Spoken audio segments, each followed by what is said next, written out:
ഹരേ കൃഷ്ണ, ക്ഷമിക്കണം, ഇൻ്റർനെറ്റിൻ്റെ ഒരു ഇഷ്യൂ അതായിരുന്നു വീണ്ടും ഇങ്ങനെ കട്ടായത്. നമുക്ക് സത്സംഗം കണ്ടിന്യൂ ചെയ്യാം. അങ്ങനെ നാരദ മഹർഷിയുടെ ഉള്ളിൽ തന്നെയുള്ള ജ്ഞാനവും വൈരാഗ്യവും, അതാണ് യഥാർത്ഥത്തിൽ ആ ഒരു ചരിത്രത്തിലൂടെ നമുക്ക് മനസ്സിലാക്കേണ്ടത്. അന്നേരം ഇപ്പോഴത്തെ ഈ കലിയുഗത്തിൽ നമ്മൾ നോക്കുകയാണെങ്കിൽ ഭക്തി എല്ലാവരുടെ ഉള്ളിലും ഉണ്ട്, പക്ഷേ ജ്ഞാനവും വൈരാഗ്യവുമാണ് നമുക്ക് യഥാർത്ഥത്തിൽ വേണ്ടുന്നത്. ജ്ഞാനവും വൈരാഗ്യവുമാണ് നമ്മളെ യഥാർത്ഥത്തിൽ ഭക്തിയുടെ പരമോന്നത തലത്തിലേക്ക് നമ്മളെ എത്തിക്കുന്നത് എന്ന് നമ്മൾ മനസ്സിലാക്കണം. ഇന്ന് രാവിലെ ഭഗവാൻ നിവേദിച്ചെന്താണെന്ന് നമുക്ക് നോക്കാം. ഭഗവാൻ ഇന്ന് രാവിലെ കൊടുത്തിരിക്കുന്നത് കഞ്ഞി, കപ്പയുടെ സബ്ജി, ചമ്മന്തി, പിന്നെ പായസം. ഇതാണ് നമ്മുടെ രാധാ മദൻ ഗോപാൽജി ഇന്ന് കഴിച്ചിരിക്കുന്നത്. ഇത് നമുക്ക് ബാക്കി കാര്യങ്ങളിലേക്ക് ചർച്ച ചെയ്യാം. അങ്ങനെ 4 കുമാരന്മാർ, ചതുഷ്കുമാരന്മാർ ആ ഭാഗവത സപ്താഹം എടുത്ത് അങ്ങനെ ജ്ഞാനവും വൈരാഗ്യവും ഉയർന്നു എന്നാണ് നമ്മൾ മനസ്സിലാക്കേണ്ടത്. എന്നാൽ ഇതേപോലെ നമ്മുടെ ജീവിതത്തിൽ ഭക്തിക്ക് നല്ല സ്ഥിരതയും ഭക്തിക്ക് പുരോഗതിയും ലഭിക്കണമെങ്കിൽ ജ്ഞാനവും വൈരാഗ്യവും ഉണരണം എന്നാണ് നമ്മൾ മനസ്സിലാക്കേണ്ടത്. അന്നേരം അതിന് ശ്രീമദ് ഭാഗവതം ഏറ്റവും ഉത്തമ മാർഗമാണ്, ഏറ്റവും ഉത്തമ പരിഹാരമാണ്, മരുന്നാണ് എന്ന് നമ്മൾ മനസ്സിലാക്കണം. ഇതാണ് പത്മപുരാണം അനുസരിച്ച് ഭാഗവതത്തിൻ്റെ മഹാത്മ്യത്തെക്കുറിച്ച് പറയുന്നത്. ഭാഗവത സപ്താഹ മഹാത്മ്യത്തെക്കുറിച്ച് പറയുന്നു. ഭാഗവതം സപ്താഹമായിട്ട് ചെയ്യണമെന്നില്ല, നിത്യേന ഭാഗവത സേവയാൽ എപ്പം വേണമെങ്കിലും നമുക്ക് ചെയ്യാം എന്നാണ്. പൊതുവെ അമ്പലങ്ങളിലൊക്കെ സൂര്യാസ്തമയം വരെയാണ് പറഞ്ഞിരിക്കുന്നത്. കാരണം അവിടെ ഭഗവാന്റെ പ്രതിഷ്ഠ നടയടയ്ക്കുന്നു, അതെല്ലാം കൂടെ ഉദ്ദേശിച്ചിട്ടാണ്. പക്ഷേ ഭാഗവതം എപ്പം വേണമെങ്കിലും നമുക്ക് വായിക്കാം, കാരണം അത് ഭഗവാനെക്കുറിച്ചാണ്. ഇപ്പം ഗോപികമാരുമായിട്ട് ഗോപികമാർ ഭഗവാനെ കുളിപ്പിക്കുന്നതും ഭഗവാന് വസ്ത്രം ഇടുന്നതുമൊക്കെ അർദ്ധരാത്രിക്കാണ്. ഭഗവാന് വേണ്ടി കീർത്തനങ്ങൾ പാടുന്നതും ഭക്ഷണം പാകം ചെയ്യുന്നതൊക്കെ. അന്നേരം ഭാഗവതം എന്ന് പറഞ്ഞു കഴിഞ്ഞാൽ കൃഷ്ണൻ തന്നെയാണ്. അതുകൊണ്ട് ഭഗവാന്റെ നാമജപം, ഭഗവാന്റെ ലീലാശ്രവണം, അതിനൊന്നും ദേശകാല പാത്ര പരിധിയൊന്നുമില്ല. അതിനപ്പുറത്താണ് ഭഗവത് കൃഷ്ണ സംബന്ധമായിട്ടുള്ള എല്ലാ കാര്യങ്ങളും. ഇനി നമുക്ക് ഭാഗവത്തിലേക്ക് കിടക്കാം. ഭാഗവത്തിലെ പ്രഥമ സ്കന്ധം, പ്രഥമാധ്യായം, പ്രഥമ ശ്ലോകം വെച്ച് ഭാഗവതം ആരംഭിക്കുകയാണ്. ഇന്ന് 3ാമത്തെ സ്കന്ധം വരെ, 3ാമത്തെ സ്കന്ധത്തിലെ 20ാമത്തെ അധ്യായം വരെ നമുക്ക് പരിശ്രമിക്കാം പാരായണം വിവർത്തനം സഹിതം ചെയ്യാനായിട്ട്. കൂടുതൽ വിശദീകരണത്തിലൂടെ നമ്മൾ പോകുന്നില്ല, കുറച്ചായിട്ടാണ് നമ്മൾ ചർച്ച ചെയ്യുന്നത്. അന്നേരം ഇതുവരെ നമ്മൾ ചർച്ച ചെയ്തത് ഭാഗവതം എന്താണെന്ന്, ഭാഗവതത്തിൻ്റെ മഹാത്മ്യം. നമ്മൾ മനസ്സിലാക്കേണ്ടത് കലിയുഗത്തിൽ ഭഗവാന്റെ തിരുനാമ ജപമാണ് ഏറ്റവും പ്രധാനമായിട്ട് നമ്മൾ ചെയ്യേണ്ട കാര്യം. നാമജപം ഇല്ലാതെ എന്ത് ചെയ്തിട്ടും കാര്യമില്ല എന്നാണ് നമ്മൾ മനസ്സിലാക്കേണ്ടത്. കാരണം ഭഗവാനും ഭഗവാന്റെ നാമമായിട്ട് വ്യത്യാസമില്ല. ആ നാമജപം ഭാഗവതത്തിലൂടെ ആകുമ്പോൾ, ഭാഗവതം പഠിച്ച് അതിനൊപ്പം തന്നെ നാമം ജപിക്കുകയാണെങ്കിൽ ഭാഗവത തത്വം നമ്മുടെ ഹൃദയത്തിൽ ഉറയ്ക്കും. ഭാഗവത തത്വം ഉറച്ചു കഴിഞ്ഞാൽ നമുക്ക് നമ്മുടെ ജീവിതത്തിന് എല്ലാത്തിനും ഒരു ക്ലാരിറ്റി കിട്ടും. നമ്മുടെ ഉള്ളിൽ ജ്ഞാനവും കാണും, വൈരാഗ്യവും കാണും. എന്താണ് വൈരാഗ്യം? വിരക്തി. ജ്ഞാനം എന്ന് പറഞ്ഞാൽ എന്താണ്? ശരീരബോധമില്ലായ്മ. വിരക്തി എന്ന് പറഞ്ഞാൽ എന്താണ്? ഭൗതിക വിഷയത്തിനോട് താല്പര്യമില്ലായ്മ. ഇത് രണ്ടും നമ്മുടെ ജീവിതത്തിൽ വേണം.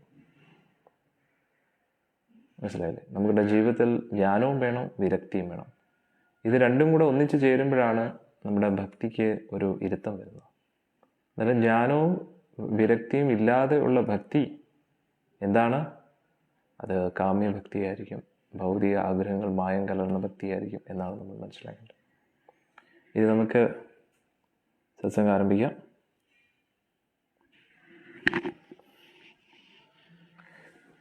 ഓം നമോ ഭഗവതേ വാസുദേവായ. ഓം നമോ ഭാഗവത്തിലെ പ്രഥമ അധ്യായം, പ്രഥമ സ്കന്ധത്തിലെ ഭാഗവതം നോക്കുകയാണെങ്കിൽ ഇതാണ് ഭൗതിക ലോകം. ഭൗതിക ലോകത്തിൽ കാരണോദകശായ വിഷ്ണുവിൻ്റെ രോമകൂപത്തിൽ നിന്ന് അസംഖ്യം ബ്രഹ്മാണ്ടങ്ങൾ വരുന്നു. ആ ഓരോ ബ്രഹ്മാണ്ടത്തിനകത്തും ഭഗവാൻ പത്മനാഭനായിട്ട് കിടക്കുകയാണ്. അദ്ദേഹത്തിൻ്റെ നാഭിയിൽ നിന്നാണ് പത്മം വരുന്നത്. നമ്മൾ ഈ ഒരു അസംഖ്യം ബ്രഹ്മാണ്ടങ്ങളിലെ ഏറ്റവും ചെറിയ ബ്രഹ്മാണ്ടത്തിൽ നമ്മൾ ജീവിക്കുകയാണ്. അന്നേരം ഇതെല്ലാം ഭൗതിക ലോകം. കണ്ടില്ലേ, ഇത്രയേ ഉള്ളൂ ഭൗതിക ലോകം. പക്ഷേ വൈകുണ്ഠ ഗ്രഹങ്ങൾ കണ്ടില്ലേ, ഒരുപാടുണ്ട്. പിന്നെ ഇത് വൈകുണ്ഠ ഗ്രഹങ്ങൾ 3/4 ഭാഗമാണ് ഭഗവാന്റെ സൃഷ്ടിയുടെ. പിന്നെ ഭഗവാന്റെ ആധ്യാത്മിക സൃഷ്ടി ഒരിക്കലും നശിക്കുന്നില്ല, അത് എന്നെന്നും നിലനിൽക്കുന്നു. ഭൗതിക സൃഷ്ടി 1/4 ഭാഗം മാത്രമേ ഉള്ളൂ. അതിൻ്റെ ആവിഷ്കരണങ്ങൾ താൽക്കാലികമാണ്, വന്നും പോയി നിൽക്കും. അന്നേരം അസംഖ്യം ബ്രഹ്മാണ്ടങ്ങളുണ്ട്. ഇതേപോലെ കണ്ടോ, ഓരോരോ ഇവിടെയുള്ള ബ്രഹ്മാണ്ടം, ഇതൊക്കെ വൈകുണ്ഠ ഗ്രഹങ്ങളാണ്. ഭഗവാന്റെ ഓരോരോ രൂപങ്ങൾക്ക് ആയിട്ട് ഓരോരോ വൈകുണ്ഠങ്ങളുണ്ട്. നമുക്ക് ഇഷ്ടമുള്ള ഭഗവാന്റെ ഏത് രൂപത്തെ ആരാധിച്ചാലും ആ ഒരു വൈകുണ്ഠത്തിലേക്ക് പ്രവേശിക്കാം. അന്നേരം ബ്രഹ്മജ്യോതിക്കും വിരജാനദിക്കും ഇപ്പുറത്താണ് ഭൗതിക ലോകം. ഭൗതിക ലോകത്തിനപ്പുറത്തായിട്ട് വിരജാനദി, വിരജാനദിക്ക് അപ്പുറത്തായിട്ട് ബ്രഹ്മജ്യോതി കഴിയുമ്പോഴത്തേക്ക് സദാശിവലോകം, അത് കഴിഞ്ഞ് വൈകുണ്ഠ ഗ്രഹങ്ങൾ, അതിലെ പരമോന്നത വൈകുണ്ഠമായ ഗോലോക വൃന്ദാവനം. ഭഗവാൻ ചൈതന്യ മഹാപ്രഭുവും അവിടെ തന്നെയാണ് വസിക്കുന്നത്, ഗോലോക വൃന്ദാവനത്തിൽ. ഭഗവാൻ ചൈതന്യ മഹാപ്രഭുവായും സാക്ഷാൽ ഗുരുവായൂരപ്പൻ ചൈതന്യ മഹാപ്രഭുവായിട്ടും ഗോലോകത്ത് വസിക്കുന്നു. അവിടെ ഭഗവാൻ എന്താ ചെയ്യുന്നത്? കൃഷ്ണൻ്റെ തന്നെ കീർത്തനങ്ങൾ പാടിയും ഭാഗവതം ചർച്ച ചെയ്തിരിക്കുകയാണ്. ആ ചൈതന്യ മഹാപ്രഭുവിൻ്റെ ലീലകൾ ഉള്ള എല്ലാവരും ഭഗവാന്റെ ഗോലോക വൃന്ദാവന ലീലയിലുണ്ട്. ഗോലോക വൃന്ദാവനത്തിലുള്ള ഗോപികമാരും മഞ്ജരികളും ഗോപന്മാരും അവരൊക്കെയാണ് ചൈതന്യ മഹാപ്രഭുവിൻ്റെ ലീലയിലും ഭക്തരായിട്ട് വരുന്നത്. ആരാണ് ചൈതന്യ മഹാപ്രഭു? സാക്ഷാൽ കൃഷ്ണൻ തന്നെ. അത് ഒരേ സമയത്ത് ഗോലോക വൃന്ദാവനത്തിൽ പല രൂപങ്ങളും ഭക്തർക്ക് എടുക്കാൻ പറ്റും. അത് ഭഗവാന്റെ അനുഗ്രഹത്താൽ ലഭിക്കുന്ന ഒരു സൗഭാഗ്യമാണ്. അന്നേരം ഭഗവാന്റെ അസംഖ്യം ലീലകളിലൊക്കെ ഒരു പരിശുദ്ധ ഭക്തന് പങ്കെടുക്കാൻ പറ്റും. അതാണ് നമ്മുടെ ലക്ഷ്യം. ഇനി നമുക്ക് ആരംഭിക്കാം. ശ്രീ ഗുരു ഗൗരാംഗൗ ജയത. കൃഷ്ണദ്വൈപായന വയസ്സുരുടെ കൃഷ്ണേ സ്വധാമോപഗതേ ധർമ്മജ്ഞാനാദിഭിः സഹ കലോ നഷ്ടദൃശാമേഷ പുരാണാർക്കോ ധുനോദിധ. അന്നേരം ഭഗവാൻ സുധാമത്തിലേക്ക് പോയതിന് ശേഷം ഭഗവാൻ ധർമ്മത്തെ പരിപാലനം ചെയ്യാനായിട്ട് യഥാ ഹി ധർമ്മസ്യ നമ്മൾ കേൾക്കുന്നുള്ളൂ. യഥാ ഹി ധർമ്മസ്യ ഗ്ലാനിർഭവതി ഭാരത്. ധർമ്മത്തിന് ഗ്ലാനിയൊക്കെ വരുമ്പോൾ ഭഗവാൻ അവതരിക്കുന്നു. അന്നേരം കലിയുഗത്തിൽ ഭഗവാൻ അവതരിച്ചിരിക്കുന്നത് ഭാഗവത്തിലൂടെയാണ്. ഇപ്പോൾ നമ്മുടെ സത്സംഗം തന്നെ എന്താണ്? അതും ഭഗവാന്റെ ഒരു അവതാരം തന്നെയാണ്. നമ്മളൊരു അടിയനൊരു നിമിത്തം മാത്രമാണ്. ഫേസ്ബുക്കിലൂടെ ഭഗവാൻ അവതരിച്ചിരിക്കുകയാണ്, ഫേസ്ബുക്ക് ഭാഗവത്തിലൂടെ. എപ്പോഴൊക്കെ ധർമ്മത്തിന് ഗ്ലാനി വരുന്നുവോ ഭഗവാൻ ഭാഗവത രൂപത്തിൽ അവതരിക്കും. ശ്രീല പ്രഭുപാദ്ജിയുടെ ഗ്രന്ഥങ്ങളിലൂടെ ഭഗവാൻ അവതരിച്ചു. ആ ഗ്രന്ഥങ്ങളുടെ അടിസ്ഥാനത്തിൽ പിന്നെ ഇപ്പോൾ സോഷ്യൽ മീഡിയ പോപ്പുലർ ആയതുകൊണ്ട് ഭഗവാൻ എന്ത് ചെയ്തു? ഫേസ്ബുക്കിലൂടെ അവതരിച്ചു. അതാണ് നമ്മുടെ സത്സംഗം, അല്ലേ? അന്നേരം അതേ ഭഗവാൻ തന്നെ സാക്ഷാൽ ഗുരുഭവന പുരാധീശൻ വിഗ്രഹരൂപത്തിലും നമ്മുടെ മുമ്പിൽ നിൽക്കുകയാണ്, ശ്രീ രാധാഭവന പുരാധീശനായിട്ട്. അന്നേരം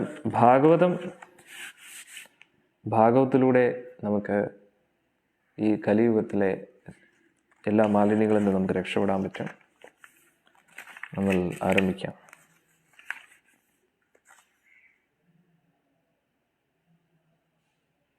അന്നേരം ഇത് ശ്രീല പ്രഭുപാദ്ജിയുടെ ആ ഒരു ഭാവാർത്ഥത്തിൻ്റെ അടിസ്ഥാനത്തിൽ വിവർത്തനം ഭാവാർത്ഥത്തിലൂടെയാണ് നമ്മളിത് മനസ്സിലാക്കേണ്ടത്. അന്നേരം അതിൻ്റെ ആമുഖത്തിൽ ശ്രീല പ്രഭുപാദ്ജി കുറേ കാര്യങ്ങൾ പറയുന്നു. ഭക്തി എന്ന് പറഞ്ഞു കഴിഞ്ഞാൽ കൗമാരാചരേ പ്രാജ്ഞോ ധർമാൻ ഭാഗവതാനിഹ ദുർലഭം മാനുഷജന്മം തദപ്യധ്രുവമർത്തധം. അന്നേരം നമ്മുടെ മനുഷ്യജന്മം വളരെ ദുർലഭമാണ്. അതുകൊണ്ട് ഭക്തി എപ്പോഴാണ് തുടങ്ങേണ്ടത്? പ്രായം കൂടി വൃദ്ധാവസ്ഥയിലേക്ക് എത്തുമ്പോഴാണോ? അല്ല, ചെറുപ്പത്തിൽ തന്നെ തുടങ്ങണം. പ്രായം കൂടുന്നതിനനുസരിച്ച് നമ്മുടെ ശരീരം ക്ഷയിച്ചുകൊണ്ടേയിരിക്കുന്നു. ശരീരം, കാഴ്ചശക്തി, കേൾവിശക്തി, ഓർമ്മശക്തി ഇതെല്ലാം കുറഞ്ഞുകൊണ്ടിരിക്കുകയാണ്. ആ സമയത്ത് ഭാഗവതം കേട്ട് കഴിഞ്ഞാൽ മനസ്സിലാവും. കാരണം ഭാഗവതം എന്ന് പറഞ്ഞു കഴിഞ്ഞാൽ റോക്കറ്റ് സയൻസ് ഒന്നുമല്ല ഭാഗവതത്തിൻ്റെ മുമ്പിൽ. അതൊക്കെ വെറും നിസ്സാരമാണ് ഭാഗവതത്തിൻ്റെ മുമ്പിൽ. ഭാഗവതം പരമോന്നത ആധ്യാത്മിക വ്യോമത്തെക്കുറിച്ച് പറയുകയാണ്. എന്നാൽ ആ ആധ്യാത്മിക ലോകത്തിലേക്ക് പ്രവേശിക്കണമെങ്കിൽ സാധാരണ ബുദ്ധിയുള്ളവർക്കൊന്നും പറ്റത്തില്ല. അതിബുദ്ധി എന്ന് പറഞ്ഞാൽ ഓവർ സ്മാർട്ട് എന്നല്ല ഉദ്ദേശിക്കുന്നത്, നല്ല മേധാശക്തിയുള്ളവർക്ക് അതൊക്കെ പറ്റൂ. അന്നേരം കുട്ടിക്കാലം മുതലേ ഭഗവത് ഭക്തിയൊക്കെ പരിശീലിച്ച് പോകുന്നവർക്ക് മാത്രമേ പ്രായം വൃദ്ധാവസ്ഥയിലേക്ക് പോയാലും അവർക്ക് ഭാഗവത തത്വങ്ങളൊക്കെ മനസ്സിലാവും. അല്ലാതെ വൃദ്ധാവസ്ഥയിൽ എത്തിക്കഴിഞ്ഞാൽ എന്തൊക്കെ പറഞ്ഞാലും അവസാനം വീണ്ടും അവരെന്താണോ ചിന്തിച്ചു വെച്ചിരിക്കുന്നത് അത് തന്നെ സത്യം എന്ന് വിചാരിക്കുന്നു. ത്വത്വാഗിസർഗോ ജയദാഹ വിപ്ലവോ യസ്മിൻ പ്രതിശ്ലോകമവബദ്ധവത്യപി നാമാന്യനന്തസ്യ യശോങ്കിതാനീയ ശൃണ്വന്തി ഗായന്തി ശൃണ്വന്തി സാധവ. ഇവിടെ ശ്രീ പ്രഭുപാദി പറയുന്നു, മറ്റൊരു തരത്തിൽ പറയുകയാണെങ്കിൽ സീമാതീതനായ പരമദിവ്യോത്തമ പുരുഷന്റെ അതീന്ദ്രിയവും സർവാതിശയും ആത്മജ്ഞാനപരവുമായ മഹാത്മ്യങ്ങൾ ഉൾക്കൊള്ളുന്ന നാമരൂപ ലീലകളാൽ സമ്പൂർണമായ ആ വിജ്ഞാന സാഹിത്യം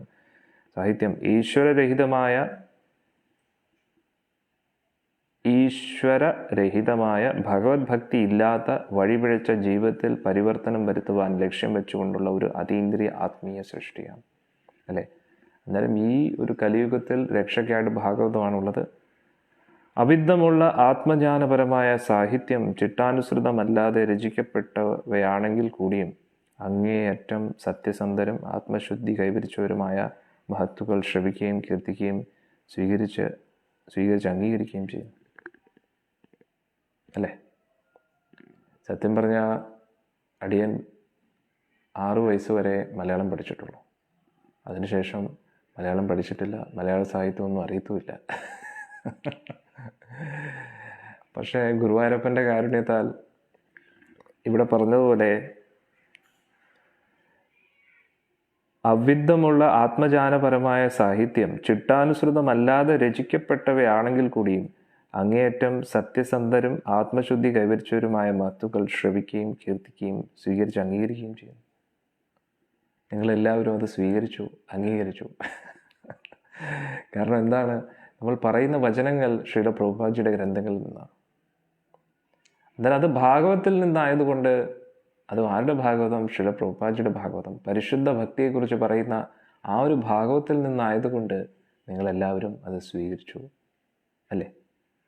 അന്നേരം ആത്മീയ പുരോഗതി ആഗ്രഹിക്കുന്ന വ്യക്തികൾക്കൊക്കെ യഥാർത്ഥ ഭക്തിയെക്കുറിച്ച് പറയുന്നത് മനസ്സിലാവും. അല്ലാത്തവർക്ക് ഒന്നുമേ പുരിയില്ലേ അല്ലേ. അങ്ങനെയാണോ തമിഴിൽ അറിഞ്ഞൂടാ, ഒന്നും മനസ്സിലാവത്തില്ല.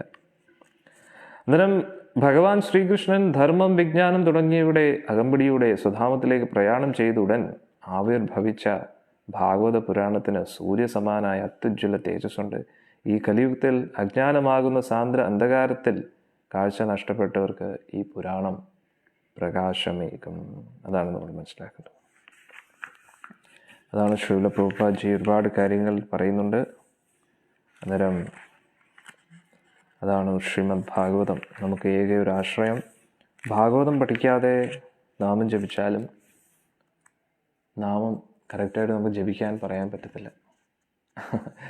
കാരണം ആരുടെ നാമമാണ് ജപിക്കുന്നത്, എന്തിനു വേണ്ടിയാണ് ജപിക്കുന്നത്, ഇതെല്ലാം വളരെയധികം ക്ലിയർ ആയിരിക്കണം. അതൊക്കെ തത്വങ്ങൾ ക്ലിയർ ആകണമെങ്കിൽ ഭാഗവതം പഠിക്കണം. അതാണ് നമ്മൾ ഭാഗവതത്തിലൂടെ ആരംഭിക്കുന്നത്. അന്നേരം ശ്രീല പ്രഭുപാദ്ജി നമുക്കെല്ലാം നമുക്ക് എൻ്റെ ആത്മീയ ആചാര്യൻ ഹിസ് ഹോളിനെസ് ഭക്തി വിനോദ് സ്വാമി മഹാരാജും ഉണ്ട്. പിന്നെ ഒരുപാട് മുതിർന്ന ഭക്തർ എൻ്റെ ജീവിതത്തിൽ ഒരുപാട് അനുഗ്രഹങ്ങൾ നൽകിയിട്ടുണ്ട്. ഹിസ് ഹോളിനെസ് ജയപതാക സ്വാമി ഗുരു മഹാരാജ് എൻ്റെ ദീക്ഷാഗുരു. അദ്ദേഹത്തിൻ്റെ തൃപ്പാദങ്ങൾ കോടി കോടി പ്രണാമങ്ങൾ. എൻ്റെ ജീവിതത്തിൽ ഒരുപാട് മാറ്റങ്ങൾ സൃഷ്ടിച്ച ഹിസ് ഹോളിനെസ് രാധാനാഥ് സ്വാമി മഹാരാജ്, അദ്ദേഹത്തിൻ്റെ തൃപ്പാദങ്ങളും കോടി കോടി പ്രണാമങ്ങൾ. അങ്ങനെ ഈ എൻ്റെ ജീവിതത്തിൽ എൻ്റെ അമ്മ മുതൽ ഇതുവരെ എന്നെ എത്തിച്ച എല്ലാ ഭക്തരും, എല്ലാ മുതിർന്ന ഭക്തരും, എൻ്റെ ആത്മീയ ആചാര്യൻ, എൻ്റെ ആത്മീയ ഗുരുവായ ഹിസ് ഹോളിനെസ് ജയപതാക സ്വാമി ഗുരു മഹാരാജിൻ്റെ തൃപ്പാദങ്ങൾ കോടി പ്രണാമങ്ങൾ. ശ്രീ പ്രഭുപാദ്ജിയുടെ തൃപ്പാദങ്ങളിൽ കോടി പ്രണാമങ്ങൾ. ഇവിടെ ശ്രീ പ്രഭുപാദ്ജി ഇത്രയും കാരുണ്യത്തോടു കൂടി ഊണും ഉറക്കവും കളഞ്ഞ് അദ്ദേഹം രചിച്ച ഭാഗവതമാണ് നമ്മൾ പഠിക്കുന്നത്. ഇതിൽ ഒരു സത്യമുണ്ട്. സാഹിത്യ അവാർഡിന് വേണ്ടിയല്ല അദ്ദേഹം എഴുതിയത്, പക്ഷേ ലോകത്തിൻ്റെ മുഴുവൻ നന്മയ്ക്കായിട്ട് ഇന്നും പ്രഭുപാദ്ജിയുടെ ഗ്രന്ഥങ്ങൾ ലോകത്തിലുള്ള എല്ലാവരെയും ആ ഗോലോക വൃന്ദാവനത്തിലേക്ക് നയിച്ചുകൊണ്ടിരിക്കുന്നു. ശ്രീല പ്രഭുപാദ്ജിയുടെ ഗുരുവായ ശ്രീല ഭക്തി സിദ്ധാന്ത സരസ്വതി ഠാക്കൂർ, ഇദ്ദേഹം പരമാചാര്യനാണ്. അദ്ദേഹത്തെക്കുറിച്ച് എന്ത് പറയാൻ? അദ്ദേഹമാണ് ശ്രീല പ്രഭുപാദ്ജിയുടെ അടുത്ത് പറഞ്ഞത്, നീ ഒരു വിദ്യാഭ്യാസമുള്ള ഒരു യുവാവല്ലേ, നീ എന്തുകൊണ്ട് നമ്മുടെ ഈ വൈദിക ജ്ഞാനമൊക്കെ ലോകമെമ്പാടും പ്രചരിപ്പിച്ചുകൂടാ ഇംഗ്ലീഷ് ലാംഗ്വേജിൽ? അങ്ങനെയാണ് ഇദ്ദേഹത്തിൻ്റെ ശിഷ്യനാണ് ശ്രീല പ്രഭുപാദ്ജി. ശ്രീല ഭക്തി സിദ്ധാന്ത സരസ്വതി ഠാക്കൂറിൻ്റെ ഗുരുവാണ് ഗൗർ കിഷോർ ദാസ് ബാബാജി മഹാരാജ്. പരമഭക്തൻ, പരിശുദ്ധ ഭക്തൻ, നിത്യേന ജപിച്ചുകൊണ്ടിരിക്കും. ഭൗതിക വിഷയമായിട്ട് ഒരു ബന്ധവും താല്പര്യമില്ലാത്ത സാക്ഷാത് വൈരാഗ്യമൂർത്തി. ഇത് ശ്രീല ഭക്തി സിദ്ധാന്ത സരസ്വതി ഠാക്കൂറിൻ്റെ അച്ഛനും ശ്രീല ഗൗർ കിഷോർദാസ് ബാബാജി മഹാരാജിൻ്റെ ഗുരുവുമായ ശ്രീല ഭക്തി വിനോദ് ഠാക്കൂർ. അദ്ദേഹം ബ്രിട്ടീഷ് ഭരണത്തിൻ്റെ മജിസ്ട്രേറ്റും കൂടെ ആയിരുന്നു. കാരണം അദ്ദേഹത്തിന് മനസ്സിലായി, ബ്രിട്ടീഷുകാരോട് തോക്കും ഇതൊന്നും വെച്ചിട്ട് കാര്യമില്ല, അവരുടെ കൂടി നിന്ന് അവർക്ക് തന്നെ പാരപണിയാം. പാരപണിയല്ല, നമ്മുടെ സനാതന ധർമ്മത്തെ സംരക്ഷിക്കാൻ വേണ്ടി അദ്ദേഹം ബ്രിട്ടീഷ് ഭരണത്തിൻ്റെ കീഴിൽ മജിസ്ട്രേറ്റ് ആയിരുന്നു. പക്ഷേ ഭക്തിയെ പ്രചരിപ്പിക്കാൻ വേണ്ടി ഒരുപാട് കാര്യം ബുദ്ധിപരമായിട്ട് ഡീൽ ചെയ്യണം, അല്ലേ? തോക്കും അത് വെച്ചിട്ടൊന്നും കാര്യമില്ല, അവരുടെ നിന്ന് അടികൊണ്ട് ചത്തിട്ടും കാര്യമില്ല, അല്ലേ? എന്താ ചെയ്യേണ്ടത്? എന്താണോ ബുദ്ധിപരമായിട്ട് ചെയ്യാൻ പറ്റുന്നത് അതാണ് ശ്രീല ഭക്തി വിനോദ് ഠാക്കൂർജി ചെയ്തത്. അവരുടെ കൂട്ടത്തിൽ നിന്നിട്ട് അവരെ സുഖിപ്പിച്ചും ചെയ്തു, പക്ഷേ ആധ്യാത്മിക കാര്യങ്ങൾക്ക് വേണ്ട കാര്യങ്ങളും ചെയ്തു. യഥാർത്ഥ ഇന്ത്യൻ, യഥാർത്ഥ സ്വാതന്ത്ര്യ സമര സേനാനി. ഇനി നമ്മുടെ പഞ്ചതത്വ, നമ്മുടെ നടുക്ക് വയ്ക്കുന്നത് ചൈതന്യ മഹാപ്രഭു, സാക്ഷാൽ ഗുരുവായൂരപ്പൻ ഗൗരവർണ്ണത്തിൽ വന്നിരിക്കുകയാണ്. ഇത് നിത്യാനന്ദ പ്രഭു, ബലരാമൻ തന്നെ. ഇത് അദ്വൈതാചാര്യൻ, സദാശിവനും മഹാവിഷ്ണുവും കൂടെ ഒന്നിച്ചതാണിത്. ഇനി ഗദാധർ പണ്ഡിറ്റ്, ഇദ്ദേഹം ആരാണ്? ശ്രീമതി രാധാറാണി ആൺരൂപത്തിൽ വരുവാൻ, ഭക്തരൂപത്തിൽ. ഇത് നാരദ മഹർഷി, അദ്ദേഹം ശ്രീവാസ് ഠാക്കൂറായിട്ട് വരികയാണ്. ഇതാണ് നമ്മുടെ പഞ്ചതത്വ മന്ത്രത്തിൽ നമ്മൾ പറയുന്നത്. ജയ ശ്രീകൃഷ്ണ ചൈതന്യ പ്രഭു നിത്യാനന്ദ ശ്രീ അദ്വൈത ഗദാധര ശ്രീവാസാദി ഗൗരഭക്തവൃന്ദ. ഇവരുടെ കാരുണ്യം കൊണ്ടാണ് ഈ പരമ്പര വന്നത്. ഇല്ലായിരുന്നെങ്കിൽ നമ്മുടെയൊക്കെ കാര്യം കട്ടപ്പുകയാനെ. അങ്ങനെ ഒരുപാട് കാര്യങ്ങളുണ്ട്, അതൊക്കെ നമുക്ക് മെല്ലെ മെല്ലെ ചർച്ച ചെയ്യാം, അല്ലേ? കുറച്ച് ചിത്രങ്ങളൊക്കെ നോക്കാം, അല്ലേ? നിങ്ങൾക്കൊരു പ്രചോദനം ലഭിക്കും ഭാഗവതയൊക്കെ. ഇത് ശ്രീല പ്രഭുപാദ്ജി നൽകുന്ന ഒരു ഉദാഹരണമാണ് ഭാഗവത്തിലൂടെ. ഇത് കണ്ടോ, ഒരു വൃദ്ധയായിട്ടുള്ള അമ്മ കൂടിങ്ങനെ, സ്വർണ്ണക്കൂട് എന്നും ഇങ്ങനെ വൃത്തിയാക്കിക്കൊണ്ടിരിക്കും, പക്ഷെ കൂട്ടിനകത്തുള്ള കിളിക്കൊന്നും കൊടുക്കുന്നില്ല. അവസാനം എന്താവും? കിളി ചത്തുപോകും, കിളിയുടെ കിളി പോവും, അല്ലേ? ഇതേപോലെയാണ് സുഖഭോഗങ്ങൾ ജീവിക്കുന്ന ഒരു വ്യക്തി ശരീരത്തിന് വേണ്ടി ജീവിക്കുന്നു, പക്ഷേ ഉള്ളിലിരിക്കുന്ന കിളിയായ ആത്മാവിന് വേണ്ടി ഒന്നും ചെയ്യുന്നില്ല. ജീവിതം വഴിതെറ്റിപ്പോവും. ഭഗവാൻ ബ്രഹ്മദേവനായിട്ടും പിന്നെ സ്വയം വിഷ്ണുവായിട്ടും മഹാദേവനായിട്ടും ഈ ത്രിഗുണങ്ങളെ നിയന്ത്രിക്കുന്നു. അതിലൂടെ ഈ ലോകത്തിൻ്റെ കാര്യങ്ങളൊക്കെ നടത്തുന്നു. അതാണ് ഇവിടെ ഉദ്ദേശിക്കുന്നത്.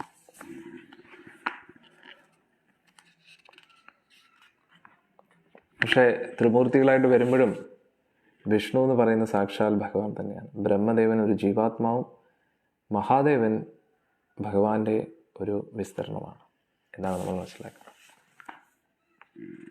ഇനി നമ്മൾ നോക്കുമ്പോൾ രണ്ട് കിടിലങ്ങളായിട്ടുള്ള ആൾക്കാർ ആരാണ്? കൃഷ്ണ ബലരാമന്മാർ. സൂപ്പർ അല്ലേ? ഇത് കണ്ടോ, കലിയുഗത്തിലുള്ള വ്യക്തികൾ പല രീതിയിലുള്ള അനീതി, അധർമ്മം, അജ്ഞാനത്തിൽ, അന്ധകാരത്തിൽ നിൽക്കുകയാണ്. അന്നേരം വ്യാസ മഹർഷി ഭാഗവതം കൊണ്ടുവരികയാണ്. ആ ഭാഗവത പ്രകാശം എന്ന് പറയുന്നത് സാക്ഷാൽ കൃഷ്ണൻ തന്നെയാണ്. ആ പ്രകാശം നമ്മളെ എല്ലാവിധ അന്ധകാരത്തിൽ നിന്നും ദൂരെയാക്കും അല്ലേ? അതാണ് ഭാഗവതത്തിലൂടെയാണ് ശില പ്രഭുപാദ് ഈ ലോകത്തെ മുഴുവൻ കീഴടക്കിയത്. ഭാഗവതവും ഹരേ കൃഷ്ണ മഹാമന്ത്രവും. ഇനി പരമാചാര്യൻ നാരദ മഹർഷി ലോകമെമ്പാടും ഇങ്ങനെ കൃഷ്ണഭക്തി പ്രചരിപ്പിച്ചുകൊണ്ട് നടക്കുന്നു. ബ്രഹ്മാണ്ടങ്ങളിൽ എല്ലാവരും അദ്ദേഹത്തിൻ്റെ പാദങ്ങളിൽ കോടി നമസ്കാരം, അദ്ദേഹത്തിൻ്റെ പാത പിന്തുടരുകയാണ്. പിന്നെ ഇദ്ദേഹത്തെ കണ്ട പരിചയമുണ്ടോ എവിടെയെങ്കിലും? ഇതാണ് നമ്മുടെ കഥാനായകൻ അല്ലേ, ഭഗവാൻ ശ്രീകൃഷ്ണ ഭഗവാൻ. കുന്തി സ്തുതിയുടെ രംഗമാണ് ഇവിടെ പറയുന്നത്. കൊള്ളാല്ലേ?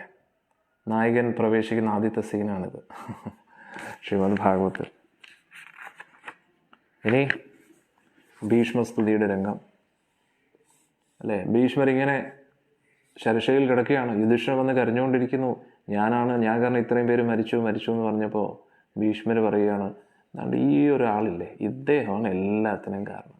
ഇദ്ദേഹമാണ് കാരണജലത്തിൽ ശയിക്കുന്ന ആ കാരണോദക ശയ വിഷ്ണു. ഇദ്ദേഹം കാരണമാണ് എല്ലാം സംഭവിച്ചിരിക്കുന്നത്. നീ വിഷമിക്കണ്ട, എല്ലാം ഇദ്ദേഹത്തിൻ്റെ പ്ലാനാണ്. ഇത് രാജസൂയ യജ്ഞത്തിൽ എല്ലാ ദേവന്മാരും 33 ദേവന്മാരും അവിടെ ഉണ്ടായിരുന്നു ഉണ്ടല്ലേ. മഹാദേവൻ, നാരദ മഹർഷി എല്ലാവരും ഉണ്ട്. അന്നേരം അവിടെ ചർച്ചയുണ്ടായി ആരെയാണ് പ്രഥമ പൂജ്യനായിട്ട് വെക്കേണ്ടതെന്ന് പറഞ്ഞപ്പോൾ സഹദേവൻ പറഞ്ഞു, എന്താ സംശയം, സാക്ഷാൽ കൃഷ്ണൻ തന്നെ. ഗോവിന്ദവാദി പുരുഷം തമഹം ഭജാമി. പിന്നെ ഇത് ധൃതരാഷ്ട്രർ വിദുരജിയുടെ പ്രേരണയാൽ വിരക്തി വന്ന് അങ്ങനെ കാട്ടിലേക്ക് പോവുകയും യോഗാഗ്നി കൊണ്ട് സ്വന്തം ശരീരത്തെ ഭസ്മമാക്കുകയും ഗാന്ധാരി ദേവി അഗ്നിയിൽ ചാടി ജീവത്യാഗം ചെയ്യുകയാണ്. ഇത് ഭഗവാൻ ഈ ലോകത്തിൽ നിന്ന് പോയതിനു ശേഷം എല്ലാവിധ ദുർനിമിത്തങ്ങളും പാണ്ഡവർ കാണുകയാണ്. അതിനുശേഷം തിരിച്ചു പോവുകയാണ്. പാണ്ഡവരും പാക്ക് ചെയ്ത് പോവുകയാണ്.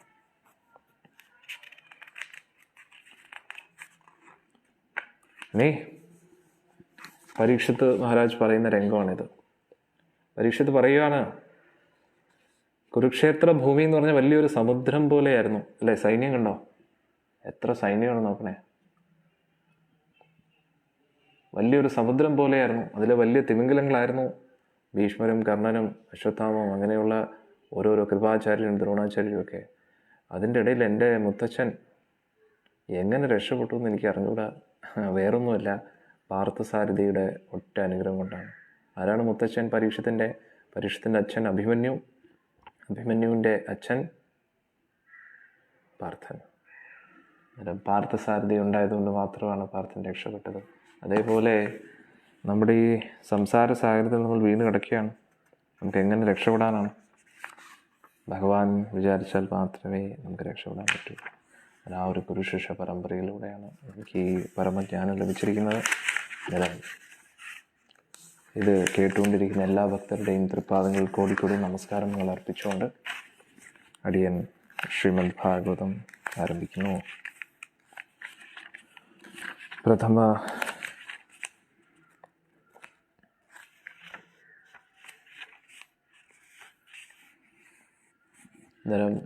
അതിനു മുമ്പായിട്ട് ചൈതന്യ മഹാപ്രഭു തന്ന 8 ശിക്ഷണങ്ങളുണ്ട്. അതുകൂടെ നമ്മൾ വായിച്ചിട്ട്, കാരണം എല്ലാവിധ ശാസ്ത്രങ്ങളുടെയും അടിത്തറ എന്ന് പറഞ്ഞാൽ ഈ 8 കാര്യങ്ങളാണ്. ചേതോ ദർപ്പണമാർജനം എന്ന് പറഞ്ഞാൽ തുടങ്ങുന്ന ആ ശ്ലോകം. ഇതിൻ്റെ അർത്ഥം നമുക്ക് പറഞ്ഞ് തുടങ്ങാം. ജനന മരണ പുനരാവർത്തന ബദ്ധ ജീവിത അഗ്നിയെ നശിപ്പിക്കുന്നതും വർഷങ്ങളായി ഹൃദയത്തിൽ അടിഞ്ഞുകൂടിയ സർവ്വമാലിന്യങ്ങളെയും നിർമാർജനം ചെയ്യുന്നതുമായ ശ്രീകൃഷ്ണ സങ്കീർത്തനം വിജയിക്കട്ടെ. ആശീർവാദ സുധാംശുവിൻ്റെ നിലാവ് പരത്തുകയാൽ സങ്കീർത്തന പ്രസ്ഥാനം സമസ്ത മാനവരാശിയുടെയും പരമവും പ്രഥമവുമായ അനുഗ്രഹമാകുന്നു. സർവ്വ അതീന്ദ്രിയ ജ്ഞാനത്തിൻ്റെയും ജീവനാകുന്നു. അത് അതീന്ദ്രിയ പരമാനന്ദ സാഗരത്തെ വർദ്ധിപ്പിക്കുന്നു എന്നു മാത്രമല്ല, അത് ഏത് അമൃതമധുരമായ രസമാണോ ആസ്വദിക്കാൻ നാം ഉത്സുകരായിരിക്കുന്നത്, ആ പീയൂഷപാനം സങ്കീർത്തനം സാധ്യമാക്കി തീർക്കുകയും ചെയ്യുന്നു. പരം വിജയതേ ശ്രീകൃഷ്ണ സങ്കീർത്തനം ചൈതന്യ മഹാപ്രഭുവിൻ്റെ ആദ്യത്തെ ശിക്ഷണമാണ്. അതൊക്കെ മുന്നോട്ട് വിശദമായിട്ട് നമുക്ക് പഠിക്കാം. ഇപ്പോൾ നമ്മൾ ഓടിച്ചു പോവുകയാണ്. പക്ഷേ ആ രസത്തെ ഒന്ന് തൊട്ട് നോക്കിയിട്ട് പോവുകയാണ്, തൊട്ട് നോക്കി മുന്നോട്ട് പോവുകയാണ്. രണ്ടാമത്തെ ശിക്ഷണം എന്താ മഹാപ്രഭുവിൻ്റെ, ചൈതന്യ മഹാപ്രഭുവിൻ്റെ? അല്ലയോ എൻ്റെ പ്രിയ ഭഗവാനെ, ഭഗവത് നാമത്താൽ മാത്രം ജീവസത്തകൾക്ക് സർവ്വവിധ അനുഗ്രഹ ആശസ്സുകളും പ്രാപ്തമാകുന്നു. ആയതിനാൽ അങ്ങേക്ക് കൃഷ്ണനെന്നും ഗോവിന്ദനെന്നും അനേക സഹസ്രനാമങ്ങളുണ്ട്. ഈ അതീന്ദ്രിയ നാമങ്ങളിലൊക്കെ അങ്ങയുടെ സർവ്വ അതീന്ദ്രിയ ശക്തികളും അങ്ങ് പ്രതിഷ്ഠാപനം ചെയ്തിരിക്കുന്നു. ഈ ജപങ്ങൾക്കൊന്നും അതികഠിനവും ദൃഢവുമായ യാതൊരു നിയമ നിബന്ധനകളുമില്ല.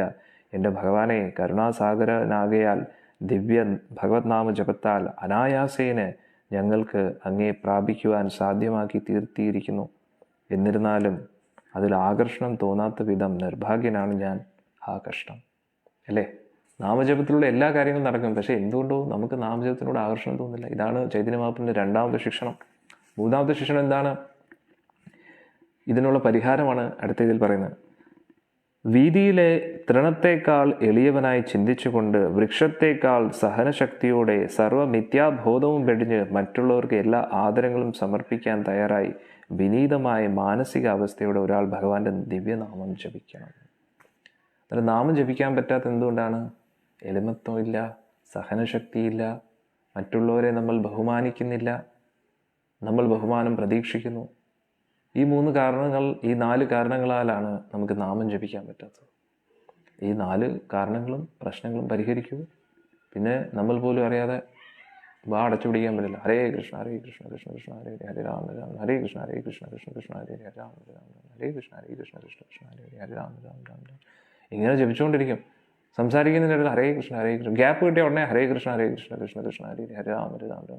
നമ്മൾ പോലും അറിയാതെ നാവിൽ ഭഗവാന്റെ നാമം ഇങ്ങനെ വന്നുകൊണ്ടേയിരിക്കും, തുള്ളിച്ചാടിക്കൊണ്ടിരിക്കും കൃഷ്ണൻ നാമരൂപത്തിൽ. എന്തുകൊണ്ടാണ് നമുക്ക് ജപിക്കാൻ പറ്റാത്തത്? അഹങ്കാരം അല്ലേ? ശരീരബോധം, വിനയമില്ല, സഹനശക്തിയില്ല. സഹനശക്തി എന്ന് പറഞ്ഞാൽ എന്താണ്? ബുദ്ധിമുട്ടുകളെ സഹിക്കാൻ നമ്മൾ പഠിക്കുന്നില്ല. പിന്നെന്താണ്? മറ്റുള്ളവരെ നമ്മൾ ബഹുമാനിക്കത്തുമില്ല, നമ്മൾ ബഹുമാനം പ്രതീക്ഷിക്കുന്നുണ്ട്.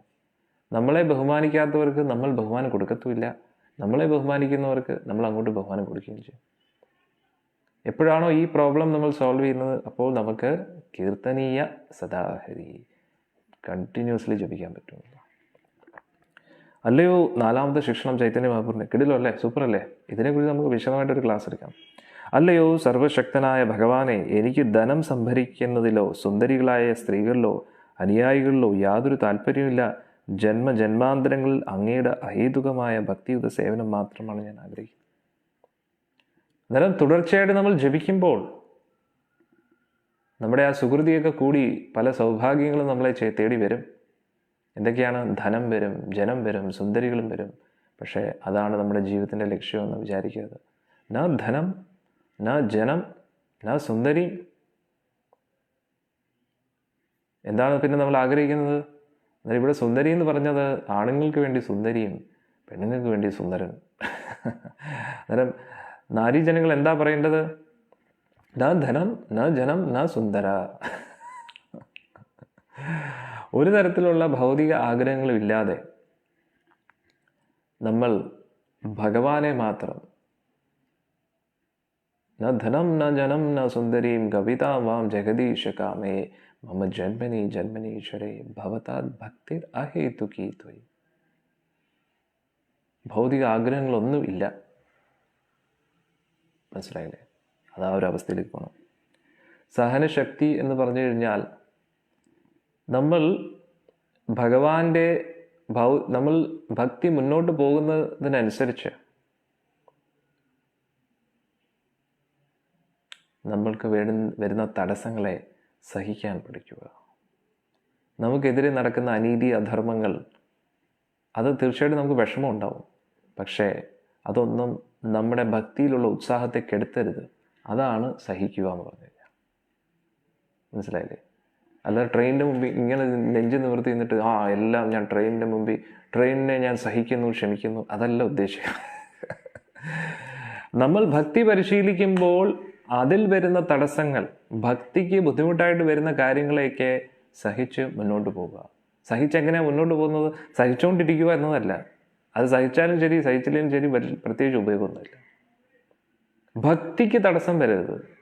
ഈ വിഷമങ്ങളൊന്നും നമ്മുടെ നാമജപത്തെയോ ഭഗവാന്റെ കുറിച്ച് ശ്രവിക്കുന്നതിനെയോ തടസ്സപ്പെടുത്തരുത്. അതാണ് നമ്മൾ മനസ്സിലാക്കുക. എന്ത് പുല്ല സംഭവിച്ചാലും ഭഗവാനെക്കുറിച്ച് ശ്രവണം, ഭഗവാന്റെ പഠനം, ഭഗവാനെക്കുറിച്ച് പഠിക്കുന്നതും ഭഗവാന്റെ നാമജപവും മുടക്കരുത്.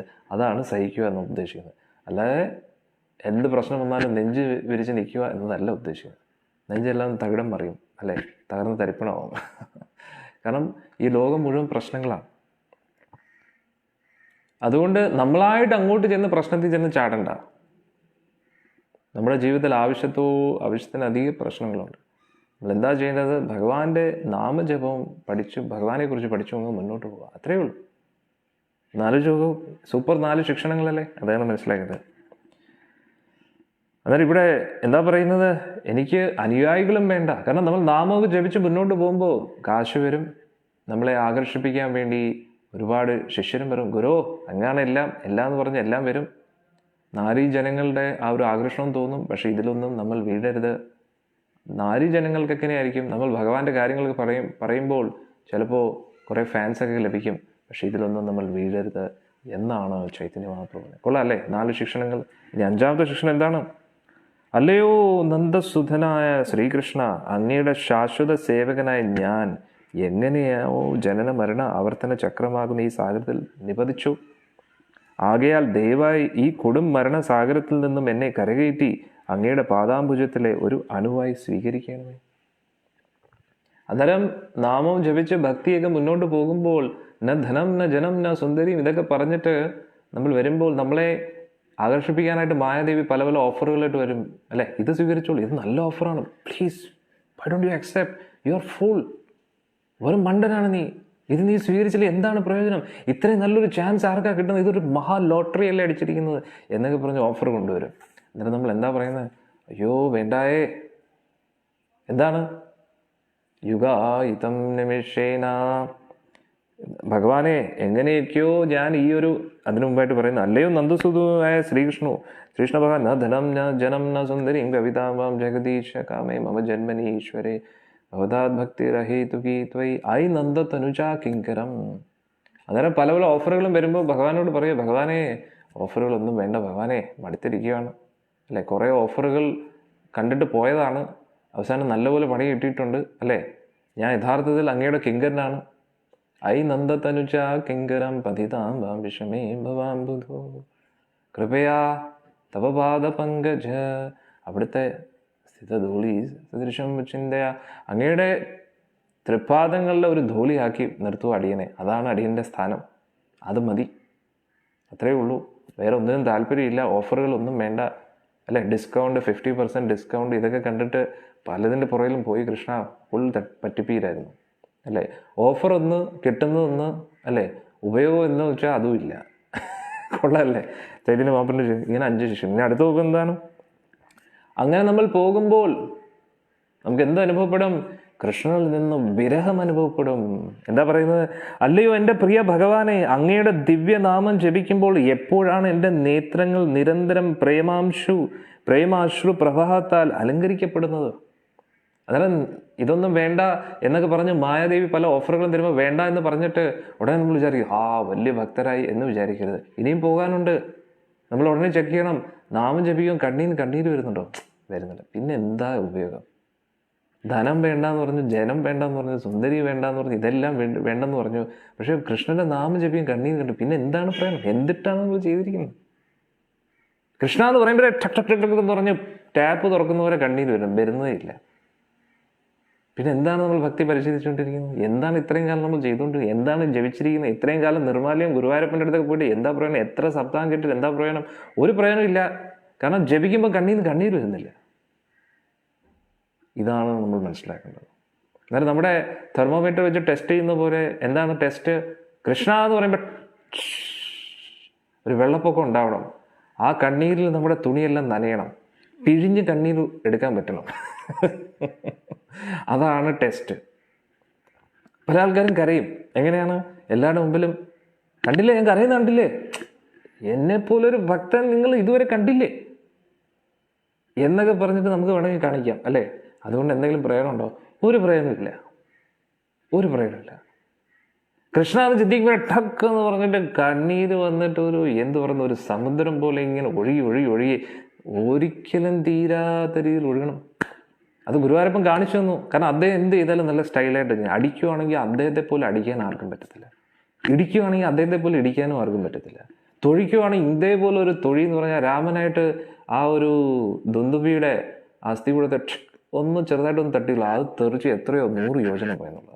100 യോജനയാണ് ഹനുമാൻ ചാടിയത്. ഹനുമാൻ എന്തോ എൻ്റെ അമ്മോ ആള് കിടുവാണ് കേട്ടോ എന്ന് ആര് വിചാരിച്ചു? സുഗ്രീവൻ വിചാരിച്ചു. ഒന്ന് ചെറുതായിട്ടൊന്ന് തട്ടിയതേ ഉള്ളൂ, ഒന്ന് ഫ്ലിക്ക് ചെയ്തേ ഉള്ളൂ, ആളിനെ 100 യോജന തെറിച്ചു പോയി ദുന്ദുബിയുടെ അസ്ഥി കൂടെ. പിന്നെ കാരണം ബാലി എറിഞ്ഞപ്പോൾ 10 യോജനയെ പോയുള്ളൂ. അന്നേരത്തേക്ക് ലക്ഷ്മണനൊക്കെ പറഞ്ഞു സൂപ്പർ സൂപ്പർ സൂപ്പർ എന്ന് പറഞ്ഞപ്പോഴത്തേക്ക് ഉടനെ സുഗ്രീവൻ പറഞ്ഞ് അതെ ഭഗവാനെ ദേഷ്യം തോന്നരുത്, ഇടിക്കരുത് അല്ലേ, ബാലി എറിഞ്ഞപ്പോഴേ ഇതിൽ മാംസം കൂടെ ഉണ്ടായിരുന്നു. ലക്ഷ്മണൻ നല്ല ദേഷ്യം വന്നു, കളിച്ച് എങ്ങോട്ടാണ് നീ കളിക്കുന്നത് അല്ലേ, അന്നേരത്തെ അതിൻ്റെ അർത്ഥം എന്താ, ഇത് മാംസം ഉണ്ടെങ്കിൽ ഇത്രയും ദൂരം എറിയാൻ പറ്റത്തില്ല എന്നാണ് പറയുന്നത്. അന്നേരം ഭഗവാൻ പറഞ്ഞ് ഇനി എന്താ ഞാൻ ചെയ്യേണ്ടതെന്ന് ചോദിച്ചു. അന്നേരത്തേക്ക് പറഞ്ഞു ഈ സാൽവ മരങ്ങൾ കണ്ടില്ലേ, ഇതിൽ ബാലി വന്നിട്ട് കലിപ്പ് തീർക്കുന്നത് ഒരു മരത്തെ ഇങ്ങനെ കുലുക്കി ഇങ്ങനെ ആക്കുമെന്ന് പറഞ്ഞു. അന്നേരത്തെ അങ്ങ് ഏതെങ്കിലും ഒരു മരം ഒന്ന് പൊളിച്ച് കാണിച്ചാൽ മതി എന്ന് പറഞ്ഞു. ഭഗവാൻ അങ്ങോട്ട് ശരി ഇനി സാധാരണ രീതിയിൽ നിന്നാൽ പറ്റത്തില്ല, ഫുൾ ശക്തി കാണിച്ചു തന്നെ കൊടുക്കാം അല്ലേ, കാണിക്കേണ്ടത് കാണിച്ചു കഴിഞ്ഞാൽ പിന്നെ ആർക്കും ഒന്നും പറയാനില്ലല്ലോ. ഭഗവാൻ അങ്ങോട്ട് അസ്ത്രം എടുത്ത് ഒറ്റ അസ്ത്രം അയച്ചു, 7 മരങ്ങളും തുളച്ചു പോയി എന്നുള്ള. എന്നിട്ട് പാതാള ലോകങ്ങളിൽ പോയി അവിടെ നിന്ന് അസ്ത്രം തിരിച്ച് ഭഗവാന്റെ ആവുന്നാഴി വന്ന്. അന്നേരം സുഗ്രീവൻ പാത തുറന്നു.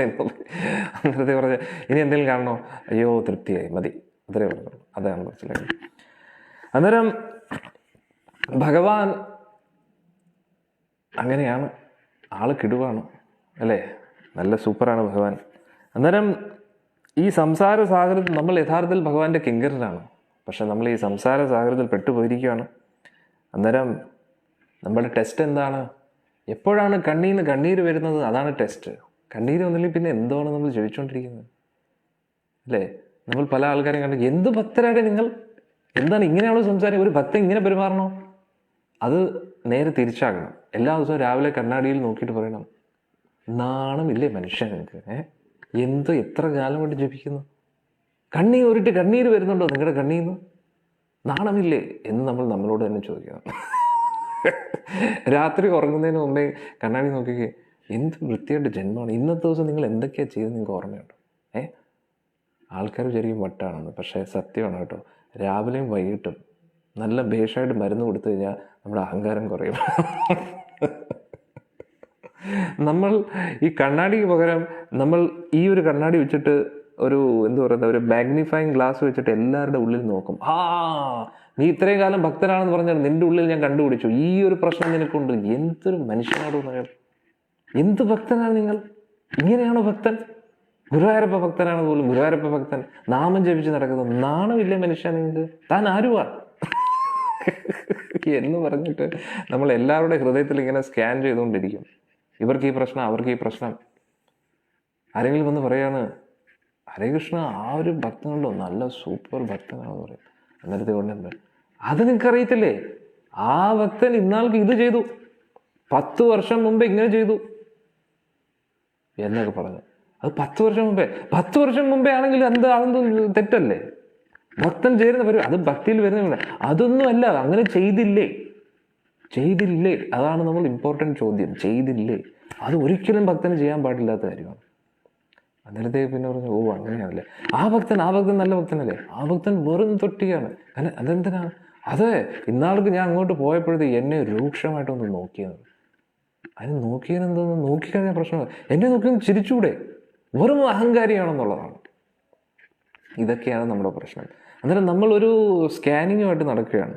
ഇവർ ശരിയല്ല, അവർ ശരിയല്ല, അവർ ശരിയല്ല, അവർ ശരിയല്ല, ഇവർ ശരിയല്ല, ഇവർ ശരിയല്ല, ആരും ശരിയല്ല.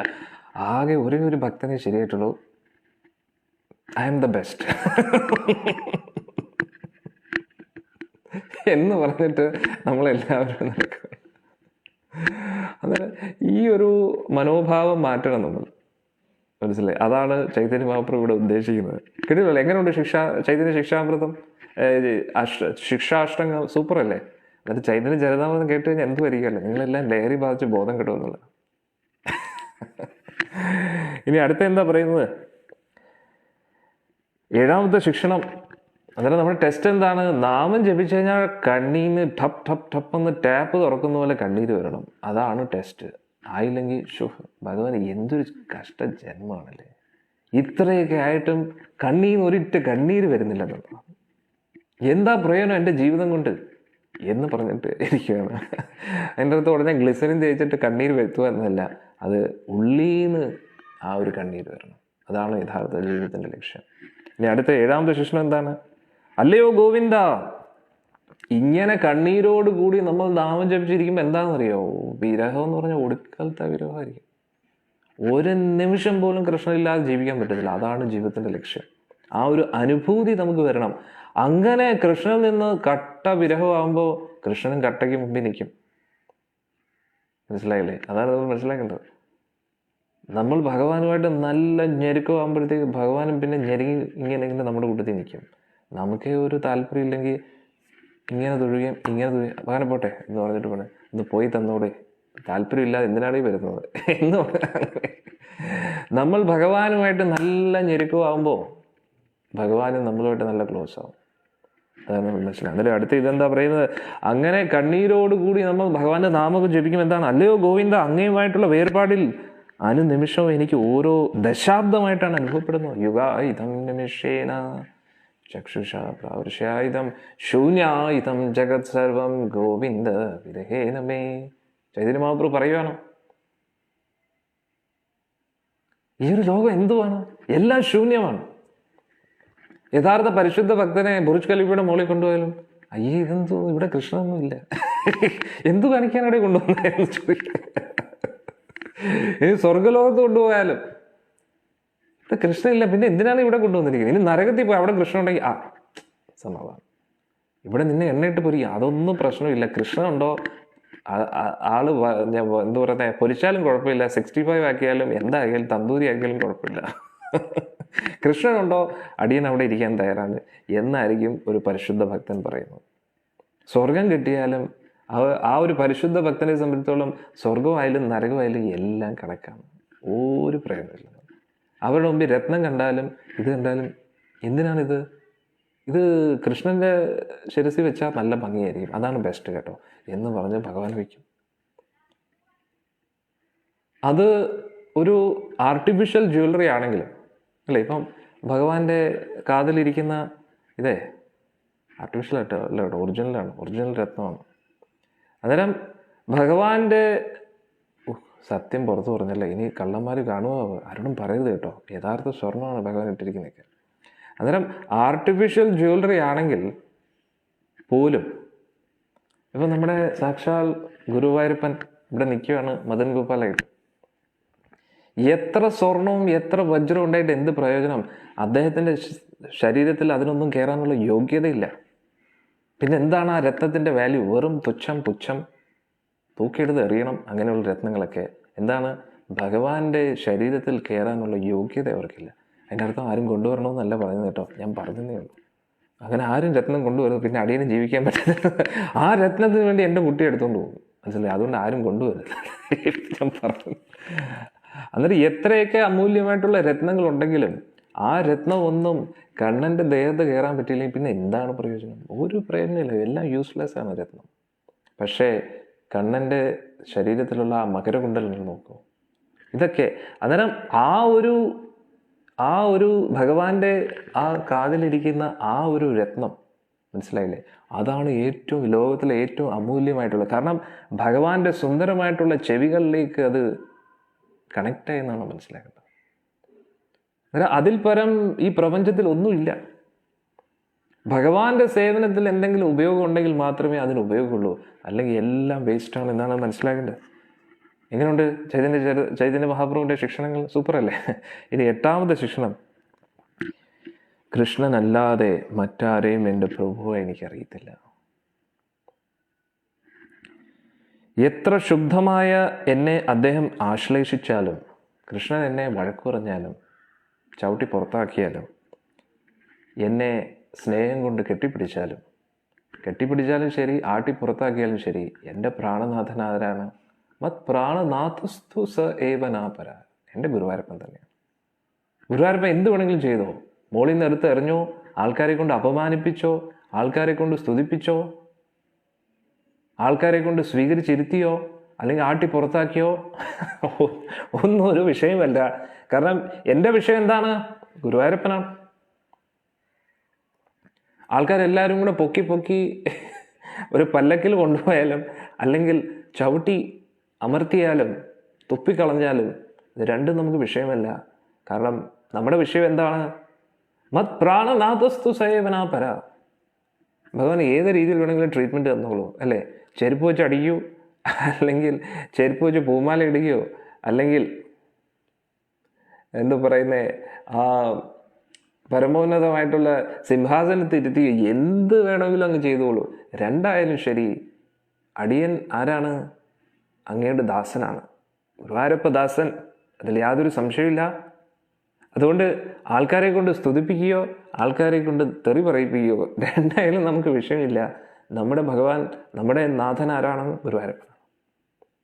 എങ്ങനെയുണ്ട് 8 ശിക്ഷണങ്ങൾ? സൂപ്പറല്ലേ? ഇത് നമ്മൾ എഴുതി എന്ത് ചെയ്യണമെന്ന് അറിയാം? നമ്മുടെ വീട്ടിലെ ആ റൂമിൽ എഴുതി ഒരു വലിയ റൂം നിറച്ച് വെക്കണം. രാവിലെ കണ്ണ് തുറക്കുമ്പോഴത്തേക്ക് ഇതൊന്ന് വായിച്ചാൽ മതി. സൂപ്പറായിരിക്കും. മനസ്സിലായില്ലേ? നമ്മൾ യഥാർത്ഥ പരിശുദ്ധി ഭക്തിയിൽ എപ്പോഴും ഉറച്ചു നിൽക്കുന്നതാണ്. എല്ലാവരും റെഡിയല്ലോ ഭാഗവതം തുടങ്ങാനായിട്ട്? ഇപ്പോൾ നമ്മൾ ഭാഗവതം തുടങ്ങുന്നേ ഉള്ളൂ, ഒന്ന് ആലോചിച്ചു. പക്ഷെ എല്ലാം കൊണ്ടും നമ്മളിപ്പോൾ റെഡിയായി ഭാഗവതം തുടങ്ങാൻ വേണ്ടി. ആരംഭിക്കാം. അത് ഞാൻ ഭഗവാന്റെ നിവേദ്യം ഒന്ന് മാറ്റിക്കോട്ടെ. ഹരേ കൃഷ്ണ ഹരേ കൃഷ്ണ കൃഷ്ണ കൃഷ്ണ ഹരേ ഹരേ, ഹരേ രാമ ഹരേ രാമ, രാമ രാമ ഹരേ ഹരേ, ഹരേ കൃഷ്ണ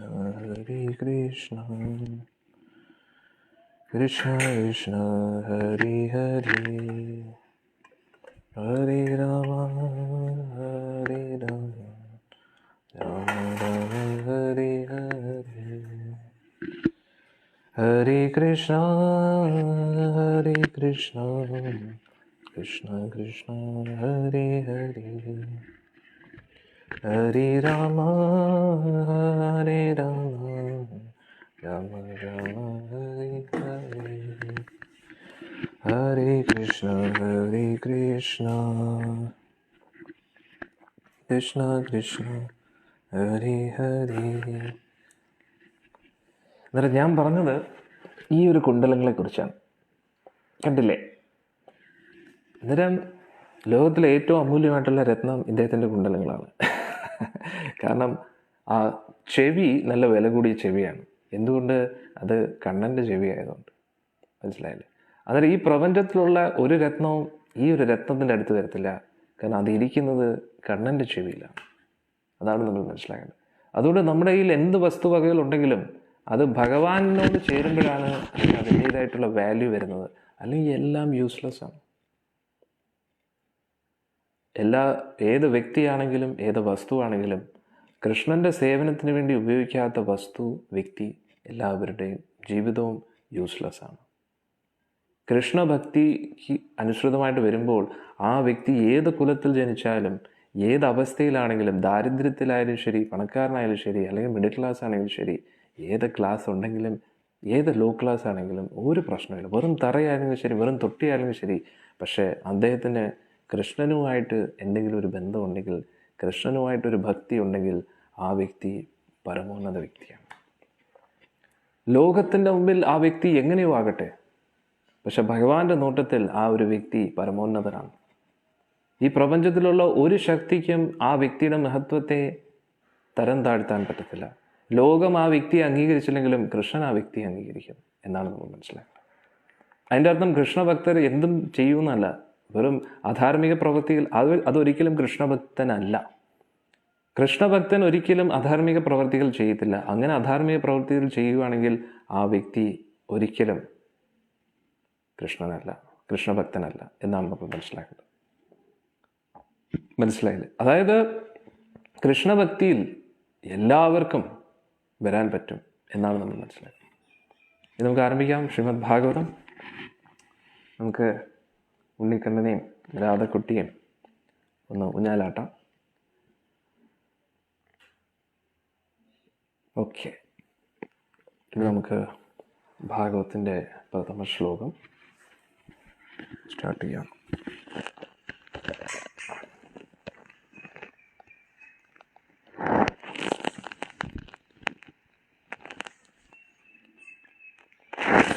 ഇതുവരെ നമ്മൾ ചർച്ച ചെയ്തത് മഹാത്മ്യം, ഭാഗവതം എന്താണെന്ന് നമ്മൾ പഠിച്ചുകൊണ്ടിരിക്കുന്നു. ഭാഗവത്തിൻ്റെ മഹാത്മ്യം നമ്മൾ ചർച്ച ചെയ്തു. ഇനി ആദ്യത്തെ ശ്ലോകത്തിലേക്ക് നമുക്ക് കിടക്കാം. ഓം നമോ ഭഗവതേ വാസുദേവായ. ആദ്യത്തെ ശ്ലോകം വാസുദേവനെ കുറിച്ചാണ്. അവസാനത്തെ ശ്ലോകം വാസുദേവനെ കുറിച്ചാണ്. ഇടയ്ക്കുള്ള ശ്ലോകം വാസുദേവനെ കുറിച്ചാണ്. ഇതിൻ്റെ ഇടയിലുള്ള ശ്ലോകം വാസുദേവനെ കുറിച്ചാണ്. അതിൻ്റെ ഇടയിലുള്ള ശ്ലോകം വാസുദേവനെ കുറിച്ചാണ്. തുടക്കം മുതൽ അവസാന ശ്ലോകം വരെ എല്ലാം വാസുദേവനെ കുറിച്ചാണ്. അതാണ് ശ്രീമദ് ഭാഗവതം. ഓം നമോ ഭഗവതേ വാസുദേവായ. ജന്മാദ്യസ്യ യഥോ അന്വയാദിതരതശ്ചാർത്ഥേഷ്വവിഘ്നസ്വരാട് തേനേ ബ്രഹ്മഹൃദയാദികവയേ മുഹ്യന്തി യത്സൂരയാ തേജോ വാരിമൃതാം യഥാ വിനമയോ യത്ര ത്രിസർഗോ മൃഷാം ധാംനാ സ്വേന സദാ നിരസ്തകുഹകം സത്യം പരം ധീമഹി. ആദ്യത്തെ ശ്ലോകം പറയണോ? ഒരു സീക്രട്ട് ഉണ്ട്, പറയണോ വേണ്ടേ? ആലോചിക്കാം. ഇത് ഗായത്രിയും കൂടെയാണ്, ഭാഗവത രൂപത്തിലുള്ള ഗായത്രിയാണ് ആദ്യത്തെ ശ്ലോകം. ഇതിൻ്റെ അർത്ഥം വിവർത്തനം ശിലപ്രഭുപാദ്ജിയിലൂടെ. ശിലപ്രഭുപാദ്ജിക്ക് ജയ്. അല്ലയോ വസുദേവ സുതനായ എൻ്റെ ശ്രീകൃഷ്ണ ഭഗവാനെ, അല്ലയോ സർവവ്യാപിയായ പരമദിവ്യോത്തമ പുരുഷനായ ഞാൻ അങ്ങേക്ക് ഭക്തി നിർഭരവും ആദരപൂർവവുമായ ഉപചാരങ്ങൾ അർപ്പിക്കുന്നു. സ്പഷ്ട പ്രപഞ്ചത്തിലെ സൃഷ്ടി സ്ഥിതി സംഹാരങ്ങളുടെയും ആദികാരണഭൂതനാകയാൽ ഭഗവാൻ കൃഷ്ണനെ ഞാൻ ഏകാഗ്രചിത്തനായി ധ്യാനിക്കുന്നു. എന്തെന്നാൽ ഭഗവാൻ കൃഷ്ണൻ പരിപൂർണ സത്യമാകുന്നു. സത്യം പരം ധീമഹി. പ്രത്യക്ഷവും അപ്രത്യക്ഷവുമായ എല്ലാറ്റിനെയും കുറിച്ച് ഭഗവാന് ജ്ഞാനമുണ്ടെന്ന് മാത്രമല്ല, ഭഗവാൻ ഉപരിയായ യാതൊന്നും ഇല്ലാത്തതിനാൽ ഭഗവാൻ സർവസ്വതന്ത്രനാകുന്നു. യഥാർത്ഥ ജീവാത്മാവായ ബ്രഹ്മദേവന്റെ ഹൃദയത്തിൽ പ്രഥമമായി വേദജ്ഞാനം നിവേശിപ്പിച്ചതും ഭഗവാനാകുന്നു. അഗ്നിയിൽ ജലത്തെയും ജലത്തിൽ കരയെയും മിഥ്യാദർശനം നടത്തി സംഭ്രാന്തരായവരെ പോലെ സമതുലിതരായ ഉത്കൃഷ്ട സന്യാസിമാർ, ദേവന്മാർ എന്നിവർ പോലും ഭഗവാന്റെ മായിൽ വ്യാമോഹിതരായി തീരുന്നു. പിന്നെ നമ്മളെക്കുറിച്ച് പറയേണ്ട ആവശ്യമുണ്ട്? വലിയ വലിയ മുനിമാരെ വരെ അല്ലേ ഇദ്ദേഹം ഡോണായത്? എല്ലാ ഡോൺമാരെയും തട്ടിയിട്ടാണ്. വലിയ വലിയ മുനിമാരെയും ദേവന്മാരെയൊക്കെ ഇദ്ദേഹം തട്ടിയിട്ടുണ്ട്. അവരാർക്കും ഭഗവാന്റെ മായാ ലോകത്തിൽ നിന്നും രക്ഷപ്പെടാൻ പറ്റത്തില്ല, മായാ ശക്തിയിൽ നിന്ന് രക്ഷപ്പെടാൻ പറ്റത്തില്ല. എല്ലാ ഡോണിൻ്റെയും ഡോണാണ് ആര്? നമ്മുടെ ഭഗവാൻ ഗുരുവായൂരപ്പൻ. എല്ലാ അപ്പൻ്റെയും അപ്പൻ ആരാണ്?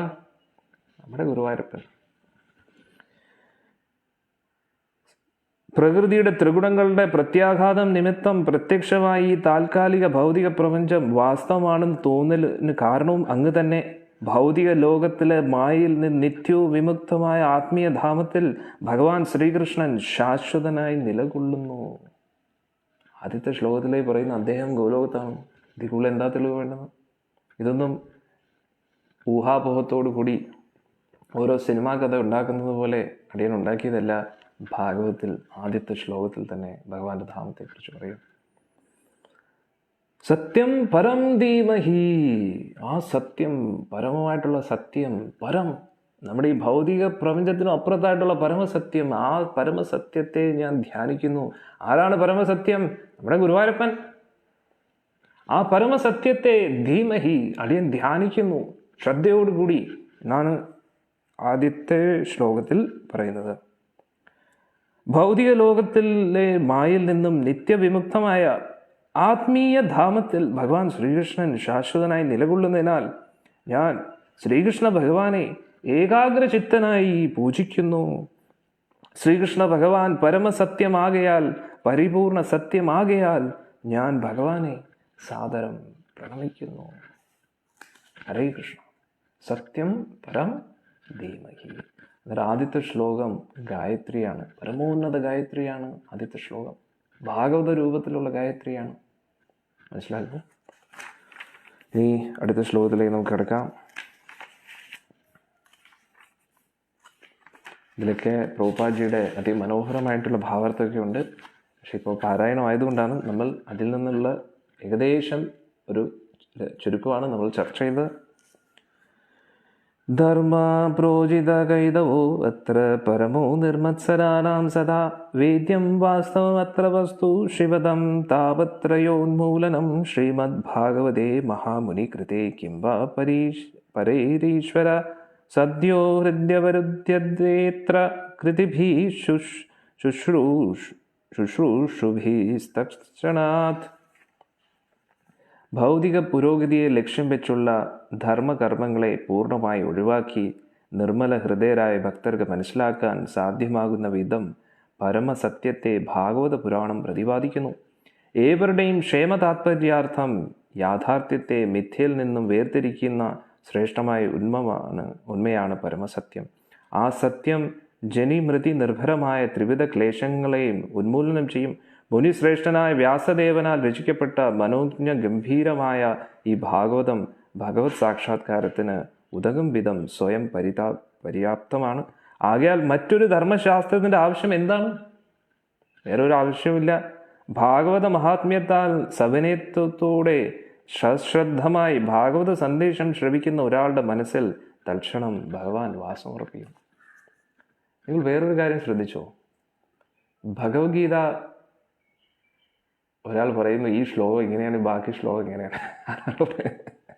ഭാഗവതം കിടിലല്ലേ? ഭഗവത്ഗീത ശ്ലോകം നമ്മൾ കുറേ തലപുകഞ്ഞ് ആലോചിച്ച് ചർച്ച ചെയ്തെങ്കിലേ മനസ്സിലാവും. ഭാഗവതം നേരെ ഹൃദയത്തിലോട്ട് കയറി പോകുന്നതാണ്.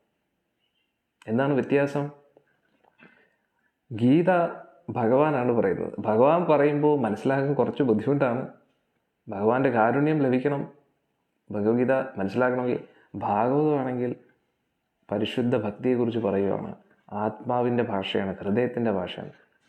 നേരെ അകത്തോട്ട് കയറി പോകുന്നത്. പക്ഷേ വിവർത്തനം പ്രഭുപാദിൻ്റെ ആയിരിക്കണം. പ്രഭുപാദിൻ്റെ വിവർത്തനം ആയതുകൊണ്ടാണ് ഭഗവത്ഗീത ഇത്രയും കഠിനമായിട്ടും പിന്നെയും നമുക്ക് അകത്തോട്ട് കയറി പോകുന്നത്. ശ്ലോകം പഠിച്ചാൽ എന്തെങ്കിലും മനസ്സിലാവും? ഒന്നും മനസ്സിലാവത്തില്ല. അന്നേരം ഈ ഭാഗവതം ശ്രീ പ്രഭുപാദജി എന്താ ചെയ്തതെന്നറിയാം? ഭാഗവതം എന്ന് പറഞ്ഞാൽ, സത്യം പറഞ്ഞാൽ ഭാഗവതവും ഗീത ഭാഗവതം ഒക്കെ എന്ന് പറഞ്ഞ ഒരു ചക്കയെ പോലെയാണ്. നല്ല അതിമധുരമാണ്, മനോഹരമാണ്. പക്ഷെ ആ തോടൊക്കെ പൊളിച്ച് അകത്തുനിന്ന് ആ ശ്ലോകമൊക്കെ പഠിച്ച് അതിൻ്റെ ചുള, അതിൻ്റെ ഇത് നാരും എല്ലാം കളഞ്ഞിട്ട് എടുക്കുക എന്ന് പറഞ്ഞാൽ ഭയങ്കര ബുദ്ധിമുട്ടാണ്. പക്ഷെ പ്രഭുപാദജി എന്ത് ചെയ്തെന്നറിയാം?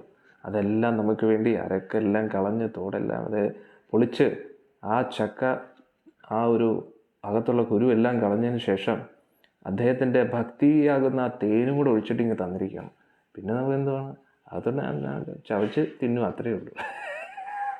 വേറെ നമുക്ക് ഒരു മരത്തിൽ പ്ലാവിൽ കയറണ്ട, ചക്ക അടത്തണ്ട. ഈ പ്ലാവാണ് ഈ വേദങ്ങളും ഉപനിഷത്തുകളും പുരാണങ്ങളും ഒക്കെ. അതിൻ്റെ പക്വമായിട്ടുള്ള ഫലമാണ് ഈ ചക്ക.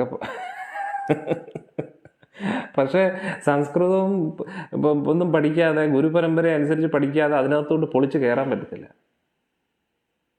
അന്നേരം ഭാഗവത്തിൽ ഗുരുപരമ്പര അനുസരിച്ച് ഭാഗവതം പഠിക്കാത്തവർ ചക്കയെ പുറത്തുനിന്ന് ഇങ്ങനെ നക്കിക്കൊണ്ടിരിക്കും.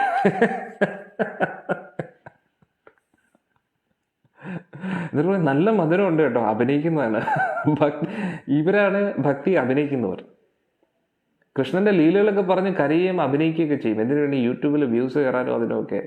പക്ഷേ യഥാർത്ഥത്തിൽ കൃഷ്ണനായിട്ട് ഒരു ബന്ധമില്ല. കാരണം ചക്ക പൊളിച്ചിട്ടില്ല, അകത്താണ് സാധനം ഇരിക്കുന്നത്.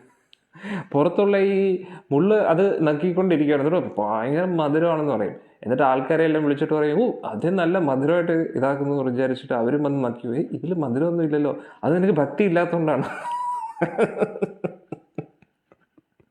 ഭക്തി ഇല്ലാത്തതുകൊണ്ട് നിനക്ക് ആസ്വദിക്കാൻ പറ്റുന്നില്ല. പക്ഷെ അതിലല്ല ഇരിക്കുന്നത്, അകത്താണ് ഇരിക്കുന്നത്. ഇവരാണ് ഈ പാരായണമൊക്കെ ചെയ്തിട്ടിരിക്കുന്നത്. പാരായണം ചെയ്യുന്നത് തെറ്റില്ല കേട്ടോ. പാരായണം മാത്രം ചെയ്തുകൊണ്ടിരിക്കുന്നു, അകത്തോട്ട് കിടക്കുന്നില്ലെങ്കിൽ ചക്ക പുറത്ത് നക്കുന്ന പോലെയാണ്. അതിനുവേണ്ടി ഈ ഈ എന്താ പറയുന്ന മധുരം കിട്ടാത്തതുകൊണ്ട് അവരെന്ത് ചെയ്യുമെന്നറിയോ, കുറച്ച് തേനൊക്കെ എടുത്തിട്ട് കുറച്ചും കൂടെ പുറത്ത് ചക്കയുടെ തോടിലോട്ടൊക്കെ ഇങ്ങനെ പെയിൻ്റ് അടിക്കും. എന്നിട്ട് ഇനി നക്കിയോളാൻ പറയാം. അതാണ് ഈ ട്യൂണ്. പല പല മധുരമായിട്ടുള്ള ട്യൂണുകളൊക്കെ ഉപയോഗിക്കും. അന്നേരം നല്ല രസമുണ്ട് കേട്ടോ, നല്ല രസമുണ്ട്, നല്ല ട്യൂൺ കേട്ടോ എന്ന് പറഞ്ഞിട്ട് ഒരാൾ പറയും നക്കിയ നാവും പറയും. അതാ പ്രശ്നം. അന്നേരം നല്ല ഈണത്തിലൊക്കെ ശ്ലോകങ്ങളും കച്ചേരി പാടുന്ന പോലെയൊക്കെ പാടും. പക്ഷെ തോട് പൊളിച്ച് അകത്തോട്ട് കയറാൻ പറ്റുന്നില്ല. എന്ത് ചെയ്യാനാണോ? എളുപ്പമല്ല അകത്ത് പൊളിച്ച് കയറുമെന്ന് പറഞ്ഞാൽ. മുള്ളു കുത്തിയിട്ട് കുറെ കരയും. അതാണ് സംഭവിച്ചുകൊണ്ടിരിക്കുന്നത്. പാരായണം മാത്രം ചെയ്യുന്നതുകൊണ്ട് പ്രശ്നമില്ല, ഇതാണ്. മനസ്സിലായില്ലേ? അന്നേരം ഈ തേൻ പുരട്ടണം അകത്ത്. പുറത്തുനിന്ന് അവരെന്ത് ചെയ്യും, നല്ല തേൻ പുരട്ടും. പുറത്തുനിന്ന് തേൻ പുരട്ടേണ്ട ആവശ്യമില്ല, അകത്തുണ്ട് തേൻ. ഇങ്ങനെ വരുന്ന രീതിയിലാണ് ചക്ക, മധുരമായിട്ടുള്ള ചക്കയാണ്. കാരണം ആരാണ്? അധരം മധുരം. ആ ഭഗവാന്റെ അധരപത്മങ്ങളിൽ നിന്ന് വരുന്നതാണ് ആ ചക്ക. ശ്രീമദ് ഭാഗവതം, ഭഗവാന്റെ സുന്ദരമായിട്ടുള്ള മുഖം, ഭഗവാന്റെ സുന്ദരമായിട്ടുള്ള കണ്ണുകൾ. മധുരാധിപതി അഖിലം മധുരം. ആ മധുരാധിപതിയാണ് ആ ഭഗവാൻ. അദ്ദേഹം ഫുൾ മധുരം കൊണ്ടാണ്. വല്ലാത്തൊരു മധുരമാണ് കണ്ണൻ. അതുകൊണ്ട് പ്രത്യക്ഷ കൃഷ്ണ ഏവഹി എന്ന് പറഞ്ഞു കഴിഞ്ഞാൽ അതിൽ നിന്ന് മനസ്സിലാക്കുക, ശ്ലോകം വായിച്ചിട്ട് ഒരു സുഖമില്ലെങ്കിൽ അതിൻ്റെ അർത്ഥം മനസ്സിലായില്ല എന്നാണ്. മനസ്സിലായി കഴിഞ്ഞാൽ പിന്നെ ഒരു ലഹരിയായിരിക്കും അല്ലേ? നല്ല ചക്കപ്പായസമൊക്കെ കുടിച്ച് എങ്ങനെ ഇരിക്കും? ഒരു 4-5 ഗ്ലാസ് ചക്കപ്പായസമൊക്കെ കുടിച്ചു കഴിഞ്ഞാൽ പിന്നെ എന്തെങ്കിലും വല്ലതും പറഞ്ഞോ ഒന്നും ഓർമ്മയില്ല, വേറൊരു ലോകത്തായിരിക്കും. അതേപോലെ ഭക്തർ എന്ന് പറഞ്ഞു കഴിഞ്ഞാൽ ഭക്തിയുടെ ഉന്മാദ അവസ്ഥയിലാണ് ഇരിക്കുന്നത്. അവർക്ക് ഈ ലോകമായിട്ട് ഒരു ബന്ധവും കാണത്തില്ല. അതാണ് ശ്രീമദ് ഭാഗവതം. മനസ്സിലായി? അന്നേരം പാരായണം മാത്രം ചെയ്യുന്നു, നല്ല ട്യൂണിൽ പാടുന്നത് പുറത്തുനിന്ന് തേൻ ഇടുന്ന പോലെയാണ്. മനസ്സിലായില്ലേ? പുറത്തുനിന്ന് തേൻ ഇടുന്ന പോലെയാണ്. അതിൽ ഒരു അർത്ഥമില്ല. തേൻ പെട്ടെന്ന് നക്കി തീരും, പിന്നെ ശ്ലോകം വീണ്ടും മുറിയാൻ തുടങ്ങും. അത് പൊളിച്ച് അകത്തോട്ട് പോകണം. അത് പൊളിക്കണമെങ്കിൽ ഒരു ആചാര്യൻ വേണം. ചക്ക പൊളിക്കണമെങ്കിൽ ഒരു ആചാര്യൻ വേണം. അതാണ് നമ്മുടെ ശ്രീല പ്രഭുപാദി, 1 നമ്പർ ആചാര്യനാണ്. വെട്ടി പൊളിച്ച് എല്ലാം കീറി. കുറെ കാലമായിട്ട് കാത്തിരിക്കുന്ന എല്ലാവരും ഈ ഭാഗവതം വെച്ച് കളിക്കുന്ന മാറണ്ടടാ എന്ന് പറഞ്ഞിട്ട് എല്ലാവരും മാറ്റി ചെയ്തിട്ട് ഒറ്റ വെട്ട് പൊളിച്ച് കിട്ടി. അത് കൊള്ളാലോ, അകത്താണ് സാധനം ഇരിക്കുന്നല്ലേ. എല്ലാവർക്കും മനസ്സിലായി. അങ്ങനെ ആ ഒരു ചക്ക ചുളയൊക്കെ പുറത്തെടുത്ത്, പിന്നെ അതിനകത്തും ഗുരു അതൊക്കെ ഉണ്ട്. അതായത് നമ്മുടെ ഭൗതിക ആഗ്രഹങ്ങളും അതൊക്കെ ദൂരെ എടുത്ത് കളയും. ഇതൊക്കെ എല്ലാം എടുത്ത് കളഞ്ഞതിന് ശേഷം ആ ഒരു ബാക്കിയുള്ള ആവശ്യമില്ലാത്ത സാധനങ്ങളെല്ലാം പുറത്തെടുത്തതിന് ശേഷം അവസാനം ചുള മാത്രം ബാക്കി. ആ ചുള എന്ന് പറഞ്ഞു കഴിഞ്ഞാൽ എന്താണ്? ഭഗവാന്റെ ചുണ്ട് പോലെയാണ്. അതാണ് ശ്രീമദ് ഭാഗവത്തിൻ്റെ ഓരോ വാക്കുകളും, ഓരോ ശ്ലോകത്തിൻ്റെ ഓരോ അർത്ഥങ്ങളും. അതിൽ ഒരു ശ്ലോകത്തിൽ ഒരു വാക്ക് മതി അകത്തോട്ടിട്ട് ഞാൻ ഇങ്ങനെ ഇരിക്കും, കിളി പോയതുപോലെ ഇരിക്കും. നമ്മുടെ സലീം സുമാർ ചേട്ടൻ പറഞ്ഞ പോലെ ബ്യൂട്ടിഫുൾ പീപ്പിൾ എന്ന് പറഞ്ഞ പോലെ ഈ ലോകമായിട്ടൊരു ബന്ധം. അന്നേരം ആര് വന്ന് എത്ര ദുഃഖത്തിൽ വീണാലും നമ്മളെ ഒന്നും ദുഃഖത്തിൽ വീഴ്ത്താൻ പറ്റത്തില്ല. കാരണം ഇതൊരു വേറൊരു ലെവലാണ് ഭാഗവതം എന്ന് പറഞ്ഞാൽ. എല്ലാവർക്കും നാവിൽ കൊതിയായെന്നറിയാം, പേടിക്കണ്ട, നമുക്ക് മെല്ലെ മെല്ലെ പൊളിച്ച് അകത്തോട്ട് കയറാം. ഇനി നമുക്ക് അടുത്ത ശ്ലോകത്തിലേക്ക് പോവാം. അന്നേരം ഈ ഒരു ശ്ലോകത്തിൽ പറയുന്നത്, അന്നേരം ഒന്ന് ആലോചിച്ച് നോക്കൂ, 2 ശ്ലോകം ആകുന്നതേ ഉള്ളൂ. അന്നേരം ആകെ ദേക്കോ ഹോട്ടായക്കാണ്, ഹോട്ടൽ എന്നല്ല, ഇനി നടക്കാൻ പോകുന്നത് എന്തൊക്കെയാണെന്ന് നമുക്ക് നോക്കൂ. എന്തെങ്കിലുമൊക്കെ സംഭവിക്കും ഈ 7 ദിവസം കഴിയുമ്പോഴത്തേക്ക്. ഭൗതിക പുരോഗതിയെ ലക്ഷ്യം വെച്ചുള്ള ധർമ്മകർമ്മങ്ങളെ പൂർണ്ണമായും ഒഴിവാക്കി നിർമ്മല ഹൃദയരായ ഭക്തർക്ക് മനസ്സിലാക്കാൻ സാധ്യമാകുന്ന വിധം പരമസത്യത്തെ ഭാഗവത പുരാണം പ്രതിപാദിക്കുന്നു. അതാണ് ശ്രീല പ്രഭുപാദിയുടെ ഭാഗവതം. കാരണം എന്താണ്? ആ ചക്കയുടെ തോടെല്ലാം പൊളിച്ച് യഥാർത്ഥ ചുളയാണ് നമുക്ക് കിട്ടുന്നത്. അത് കഴിച്ച് കഴിഞ്ഞാൽ എന്താണ് മധുരം. ചുമ്മാ തള്ളുന്നതല്ല കേട്ടോ, പരമസത്യമാണ്. ഏവരുടെയും ക്ഷേമ താത്പര്യാർത്ഥം യാഥാർത്ഥ്യത്തെ മിഥ്യയിൽ നിന്നും വേർതിരിക്കുന്ന ശ്രേഷ്ഠമായ ഉണ്മയാണ് പരമസത്യം. ആ സത്യം ജനിമൃതി നിർഭരമായ ത്രിവിധ ക്ലേശങ്ങളെയും ഉന്മൂലനം ചെയ്യും. മുനിശ്രേഷ്ഠനായ വ്യാസദേവനാൽ രചിക്കപ്പെട്ട മനോജ്ഞ ഗംഭീരമായ ഈ ഭാഗവതം ഭഗവത് സാക്ഷാത്കാരത്തിന് ഉതകും വിധം സ്വയം പര്യാപ്തമാണ്. ആകയാൽ മറ്റൊരു ധർമ്മശാസ്ത്രത്തിന്റെ ആവശ്യം എന്താണ്? ഭാഗവത മഹാത്മ്യത്താൽ സവിനയത്തോടെ സശ്രദ്ധമായി ഭാഗവത സന്ദേശം ശ്രവിക്കുന്ന ഒരാളുടെ മനസ്സിൽ തക്ഷണം ഭഗവാൻ വാസം ഉറപ്പിക്കുന്നു. ഭഗവാനെ ലോക്ക് ചെയ്യാൻ പറ്റും നമുക്ക്, അല്ലേ? കാരണം കള്ളൻ്റെ FIR റിപ്പോർട്ടാണിത്.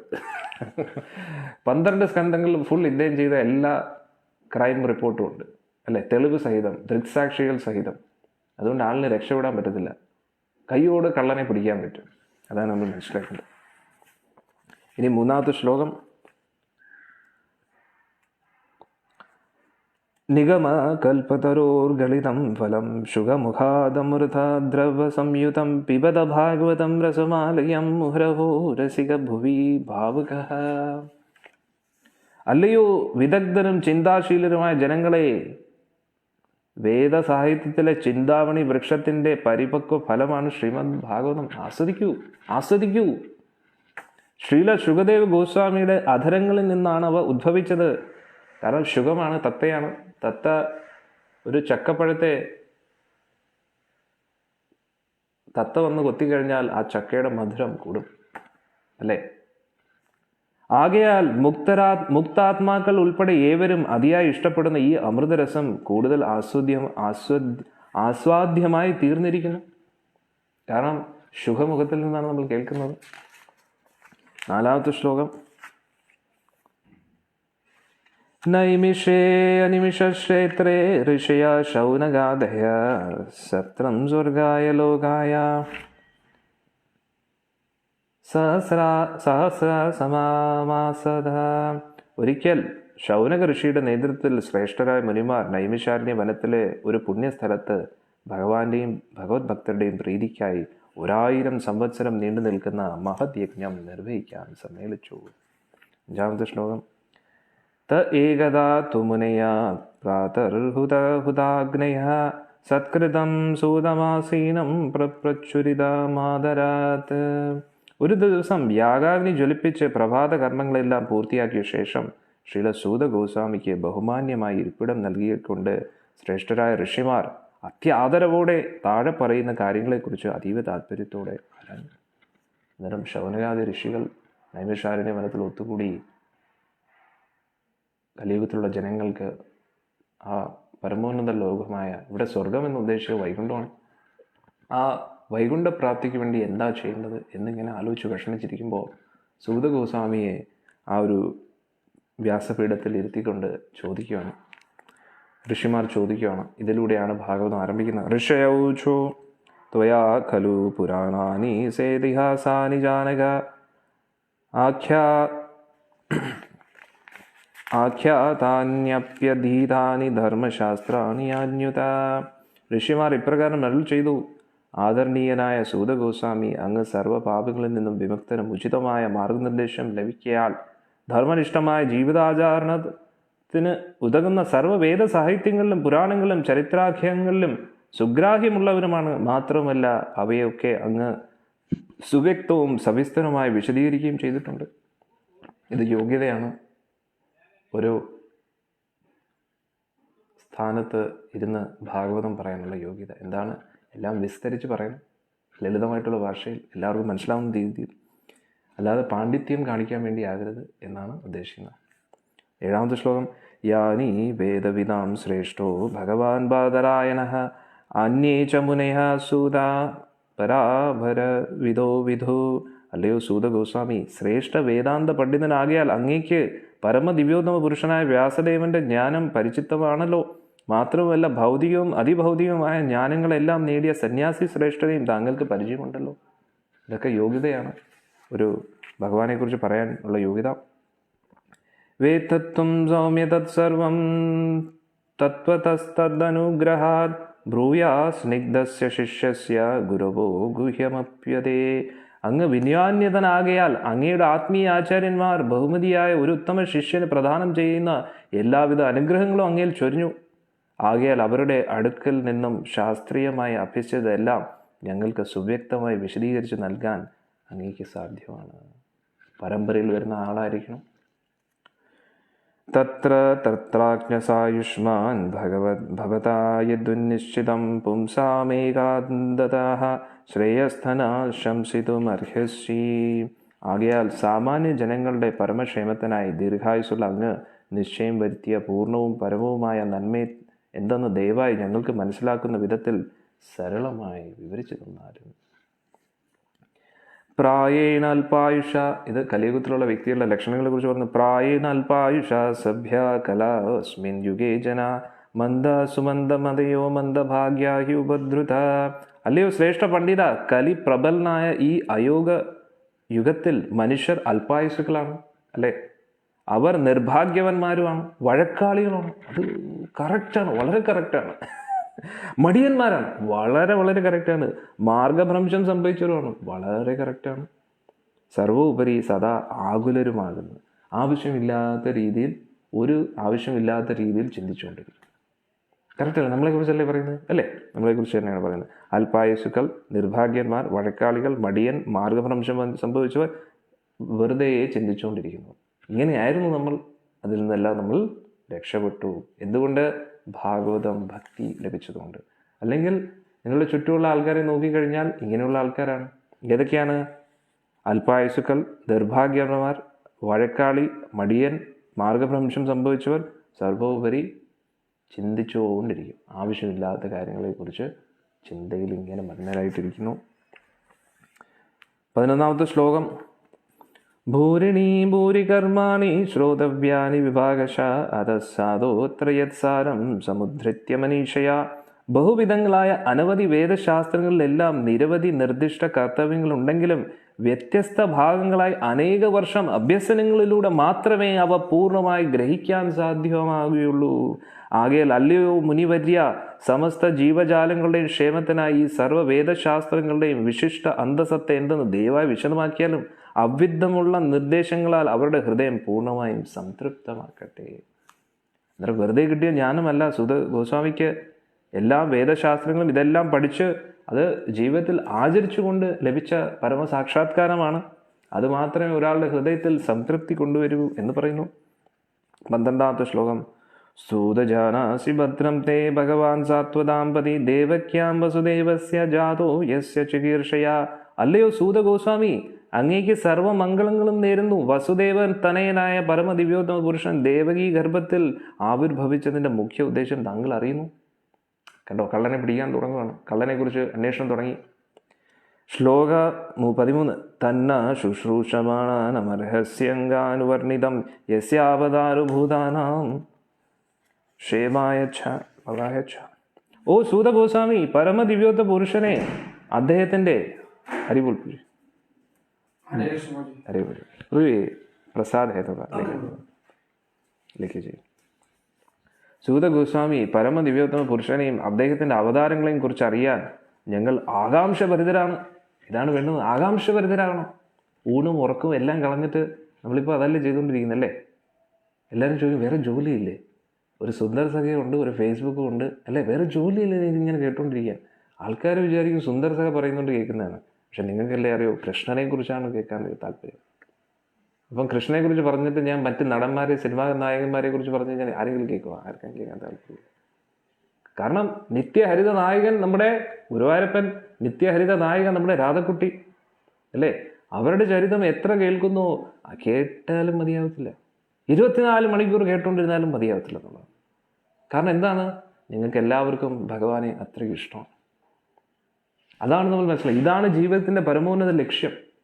എത്രത്തോളം കേൾക്കുന്നോ ആ ഭഗവാനെക്കുറിച്ചുള്ള നമ്മുടെ ഭക്തി കൂടിക്കൂടി കൂടുതൽ കൂടുതൽ ആനന്ദാനുഭൂതി, സംതൃപ്തി, സന്തോഷം, സമാധാനം ലഭിക്കും. ഭഗവാനോട് അടുക്കുന്തോറും എങ്ങനെ അടുക്കാൻ പറ്റുന്നത്? ഭഗവാനോട് അടുക്കുന്തോറും എന്താണ്? നമ്മുടെ പ്രശ്നങ്ങൾ പരിഹരിക്കപ്പെടും. എൻ്റെ അർത്ഥം ജോലിയൊന്നും ചെയ്യേണ്ട എന്നാണോ? ഗോപികമാരെ പോലെ ഇരിക്കുക. എന്താണ് ചെയ്യേണ്ടത്? ഭഗവാനെക്കുറിച്ച് കേട്ടുകൊണ്ടിരിക്കുക, ജോലികളും ചെയ്തുകൊണ്ടിരിക്കുക. അല്ലേ? ഗോപികമാർ ഇങ്ങനെയാണ്, എല്ലാ കാര്യങ്ങളും ചെയ്യും. അതിൻ്റെ കൂട്ടത്തിൽ എന്താണ് എപ്പോഴും ചർച്ച, ഇന്ന് കൃഷ്ണൻ എന്ത് ചെയ്തെന്നറിയോ? എന്ത് ചെയ്തു? അവിടെ പോയിട്ടുണ്ടല്ലോ ഈ അസുരൻ ഇങ്ങനെ വന്നു. ഷൂ, കൊച്ചുകുട്ടി എങ്ങനെ ഇതൊക്കെ ചെയ്യുന്നു എന്താണെന്നറിയത്തില്ല കേട്ടോ. ആള് കെടുവാണ് അല്ലേ? ആളിങ്ങനെ ചെയ്തു. എന്നിട്ട് ഇന്നലെ എന്താ ചെയ്യുന്നത്? കാളീൻ്റെ മുകളിൽ ഇങ്ങനെ നൃത്തമാടി. എന്നിട്ട് പറയും ഇങ്ങനെ ചെയ്തു, ഇത് ചെയ്തു, അത് ചെയ്തു. അങ്ങനെ ആ ഒരു ഭഗവാനെക്കുറിച്ച്, ഭഗവാൻ ഇത് ചെയ്തു, അത് ചെയ്തു, ഇങ്ങനെ ചെയ്തു, അങ്ങനെ ചെയ്തു, ഇത് കേട്ട് കേട്ട് എന്താകുന്നു? ആ ഗോപികന്മാരുടെ ഉള്ളിൽ ആനന്ദം നിറയുകയാണ്. കാരണം എന്താണ്? അവർ ആഗ്രഹിക്കുന്ന ആളിനെക്കുറിച്ചാണ് കേട്ടുകൊണ്ടിരിക്കുന്നത്. രുക്മിണി ദേവി കൃഷ്ണനെ കണ്ടിട്ടില്ലായിരുന്നു അധികം. പക്ഷേ നാരദ മഹർഷിയിൽ നിന്ന് കേട്ട് കേട്ട് എന്തായി? പ്രേമം ഉള്ളിൽ ജനിച്ചു. ആ ഒരു ഹൃദയത്തിൽ, അന്നേരം നമ്മുടെ എല്ലാവരുടെയും ഹൃദയത്തിലും നമ്മുടെ നായകൻ, നമ്മുടെ നായിക എന്ന് പറഞ്ഞു കഴിഞ്ഞാൽ ആരാണ്? രാധക്കുട്ടിയും ഉണ്ണിക്കണ്ണനുമാണ്. അവർക്ക് വേണ്ടിയാണ്, അവരുടെ സന്തോഷത്തിന് വേണ്ടിയാണ് നമ്മളിതെല്ലാം ചെയ്യുന്നത് അല്ലേ? അതാണ് നമ്മൾ മനസ്സിലാക്കുന്നത്. എന്നാൽ ഇവിടെ പറയുന്നു ഇവിടെ ഓ സൂത ഗോസ്വാമി, പരമദിവ്യോത്തമ പുരുഷനെയും അദ്ദേഹത്തിന്റെ അവതാരങ്ങളെയും കുറിച്ച് അറിയാൻ ഞങ്ങൾ ആകാംക്ഷഭരിതരാണ്. ശ്രവണ കീർത്തനത്താൽ ഒരാളെ ഉദ്ധതമാക്കുന്ന പൂർവാചാര്യന്മാർ പകർന്നു തന്ന പൂർവാചാര്യന്മാർ പരമ്പര വഴിയായിരിക്കണം.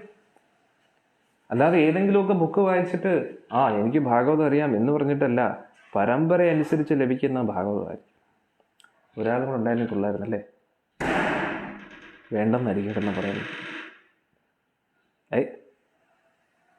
ഒരാളും കൊണ്ടെങ്കിൽ ഇങ്ങനെ ആട്ടിക്കൊണ്ടിരിക്കുകയായിരുന്നല്ലേ? ഓ സൂത ഗോസ്വാമി, പരമദിവ്യോത്തമ പുരുഷനെയും അദ്ദേഹത്തിന്റെ അവതാരങ്ങളെയും കുറിച്ച് അറിയാൻ ഞങ്ങൾ ആകാംക്ഷഭരിതരാണ്. ശ്രവണ കീർത്തനത്താൽ ഒരാളെ ഉദ്ധതമാക്കുന്ന പൂർവാചാര്യന്മാർ പകർന്നു തന്ന ആ നിർദ്ദേശങ്ങളെ, ഇങ്ങനെ ശക്തമായിട്ട് നിർദ്ദേശം തരണ്ടായിരുന്നു.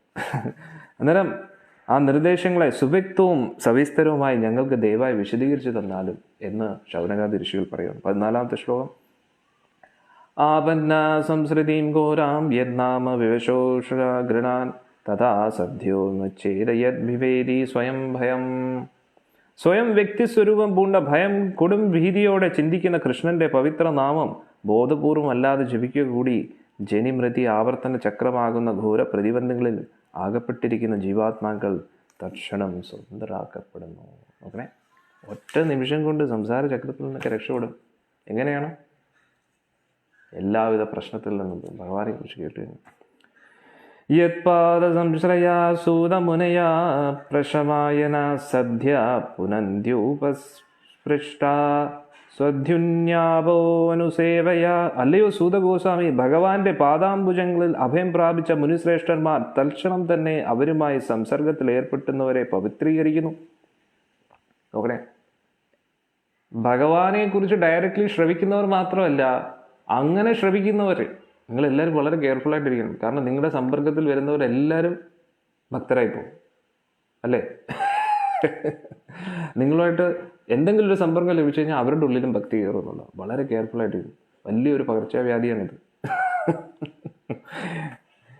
അതേസമയം ദീർഘകാലം ഗംഗാസ്നാനം ചെയ്താൽ മാത്രമേ ഒരാൾ പരിശുദ്ധമാക്കപ്പെടുന്നുള്ളൂ. ഗംഗാസ്നാനം തുടരെ തുടരെ ചെയ്ത് എത്രയോ പ്രാവശ്യം കുളിച്ചതിന് ശേഷമാണ് അകത്തുനിന്നുള്ള മാലിന്യങ്ങളൊക്കെ നശിക്കുന്നത്.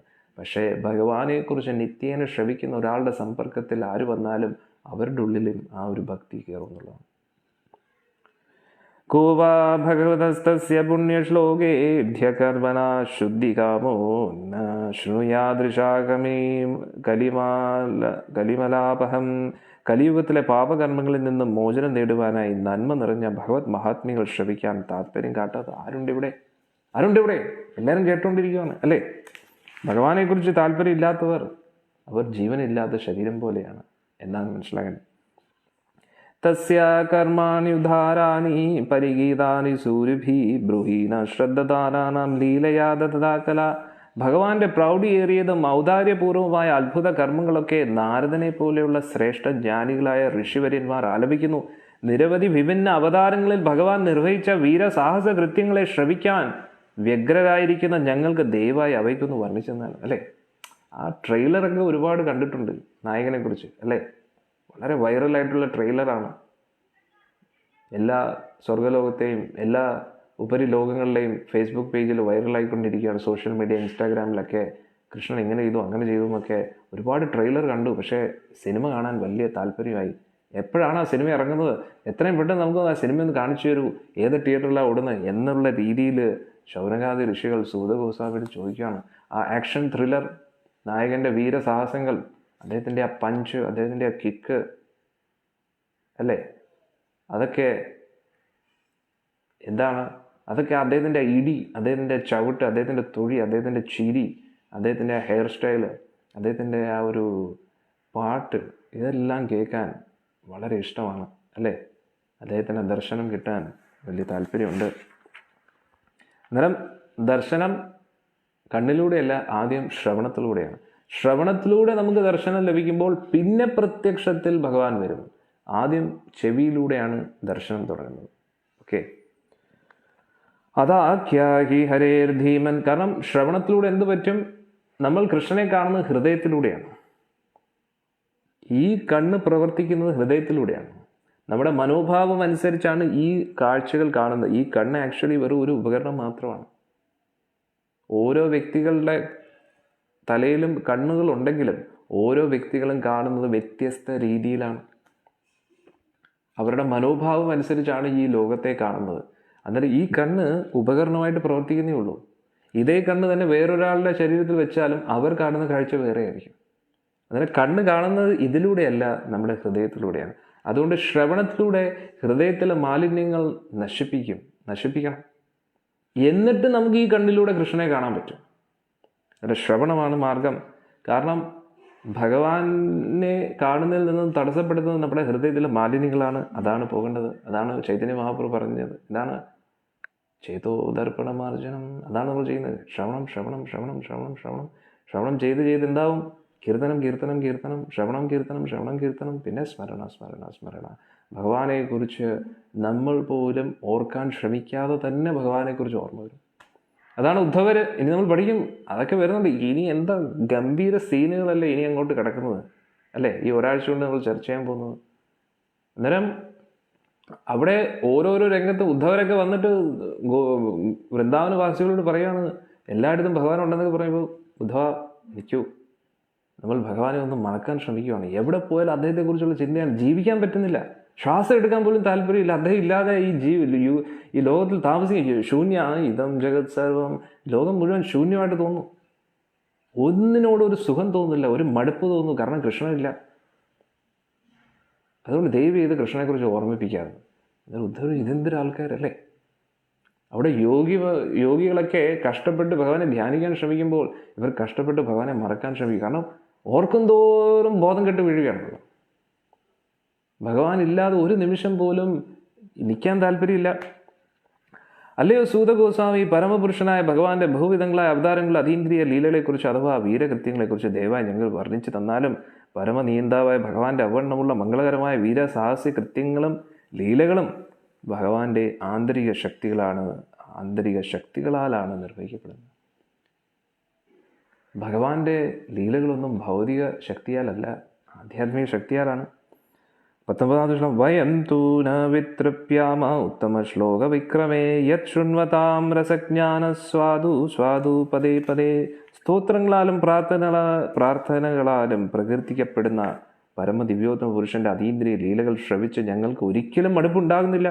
ഭഗവാനുമായി അതീന്ദ്രിയ ബന്ധങ്ങളുടെ രസം വളർത്തിയെടുത്തുന്നവർ ഭഗവാന്റെ അതീന്ദ്രിയ ലീലാശ്രവണം അനുനിമിഷം ആസ്വദിക്കുന്നു അല്ലേ, നമ്മൾ ആസ്വദിക്കുകയാണ്. ശ്ലോകം 20. കൃത്വാൻ കില കർമാണി സഹ രാമേണ കേശവ അതിമർത്യാനി ഭഗവാൻ ഗൂഢകപടമാനുഷ. പരമദിവ്യോത്തമ പുരുഷനായ ശ്രീകൃഷ്ണ ഭഗവാൻ ബലരാമനുമൊത്ത് മനുഷ്യനെ പോലെ കളിയാടുകയും നിഗൂഢമായി അമാനുഷിക കർമ്മങ്ങൾ നിർവഹിക്കുകയും ചെയ്തു. മനസ്സിലാക്കുക. നെറ്റൊക്കെ പടപെടാൻ തീരും കേട്ടോ, കാരണം കണ്ടിന്യൂസ് സത്സംഗമല്ലേ. അതുകൊണ്ട് പറ്റുന്ന ഭക്തരൊക്കെ വൈഫൈ വീട്ടിൽ വയ്ക്കുക, ഏറ്റവും നല്ലതാണ്. ഓഫീസിലുണ്ടെങ്കിൽ വൈഫൈ പാസ്വേഡ് ചോദിക്കുക ഓഫീസിൽ. എന്നിട്ട് ചെവിയിൽ വെച്ചിട്ട് ഓഫീസിലെ കാര്യം ചെയ്തുകൊണ്ട് കേട്ടുകൊണ്ടിരിക്കുക. ട്രിക്കുകളൊക്കെ അടിയും പറഞ്ഞുതരാം.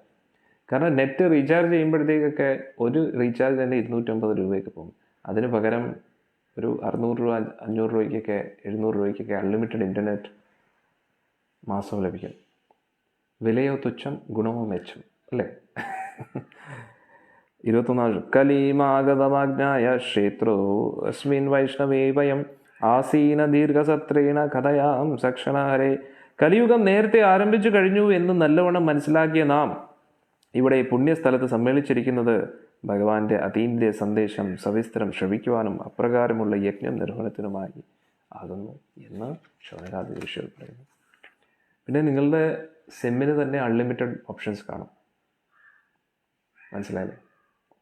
അതിന് അൺലിമിറ്റഡ് നെറ്റ് റീചാർജ് ചെയ്ത് കഴിഞ്ഞാൽ കേൾക്കാം. ത്വം ന സന്ദർശിതോ ദാത്ര ദുസ്തരം നിസ്തീർഷിതാം കലീം സത്വഹരം പുംസാം കർണധാരി വാർണവം. ഭഗവത്ഹിതത്താൽ അങ്ങയുടെ കൃപ പ്രാപ്തമായി എന്ന് പരിചിന്തിക്കയാൽ മാനവരുടെ സർവ്വ സദ്ഗുണങ്ങളെയും അധപ്പതിപ്പിക്കുന്ന ദുഷ്കരമായ കലിയുഗ സാഗരം തരണം ചെയ്യാൻ ആഗ്രഹിക്കുന്ന ഞങ്ങൾ കപ്പലിൻ്റെ കപ്പിത്താനായി യഥാർഹമായി അങ്ങയെ സ്വീകരിച്ചിരിക്കുന്നു, അല്ലേ?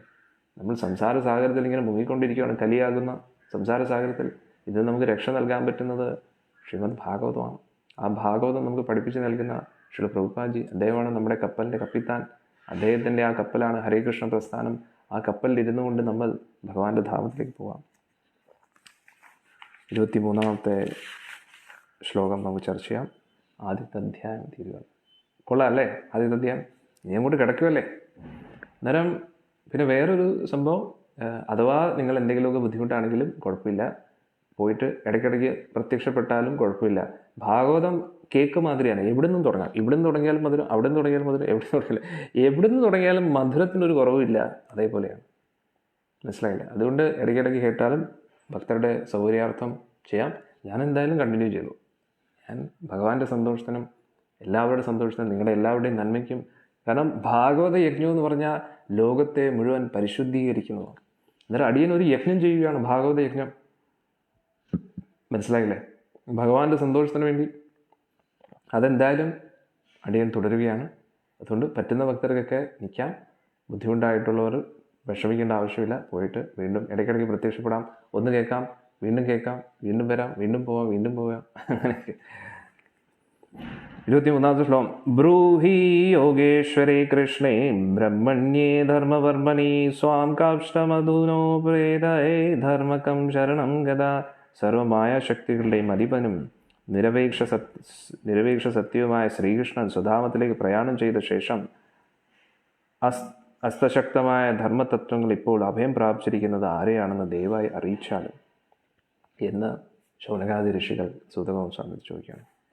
ഇനി അതിനെക്കുറിച്ച് വിശദീകരിക്കുന്നതാണ് അടുത്ത് നമുക്ക് നോക്കാം. ഇനി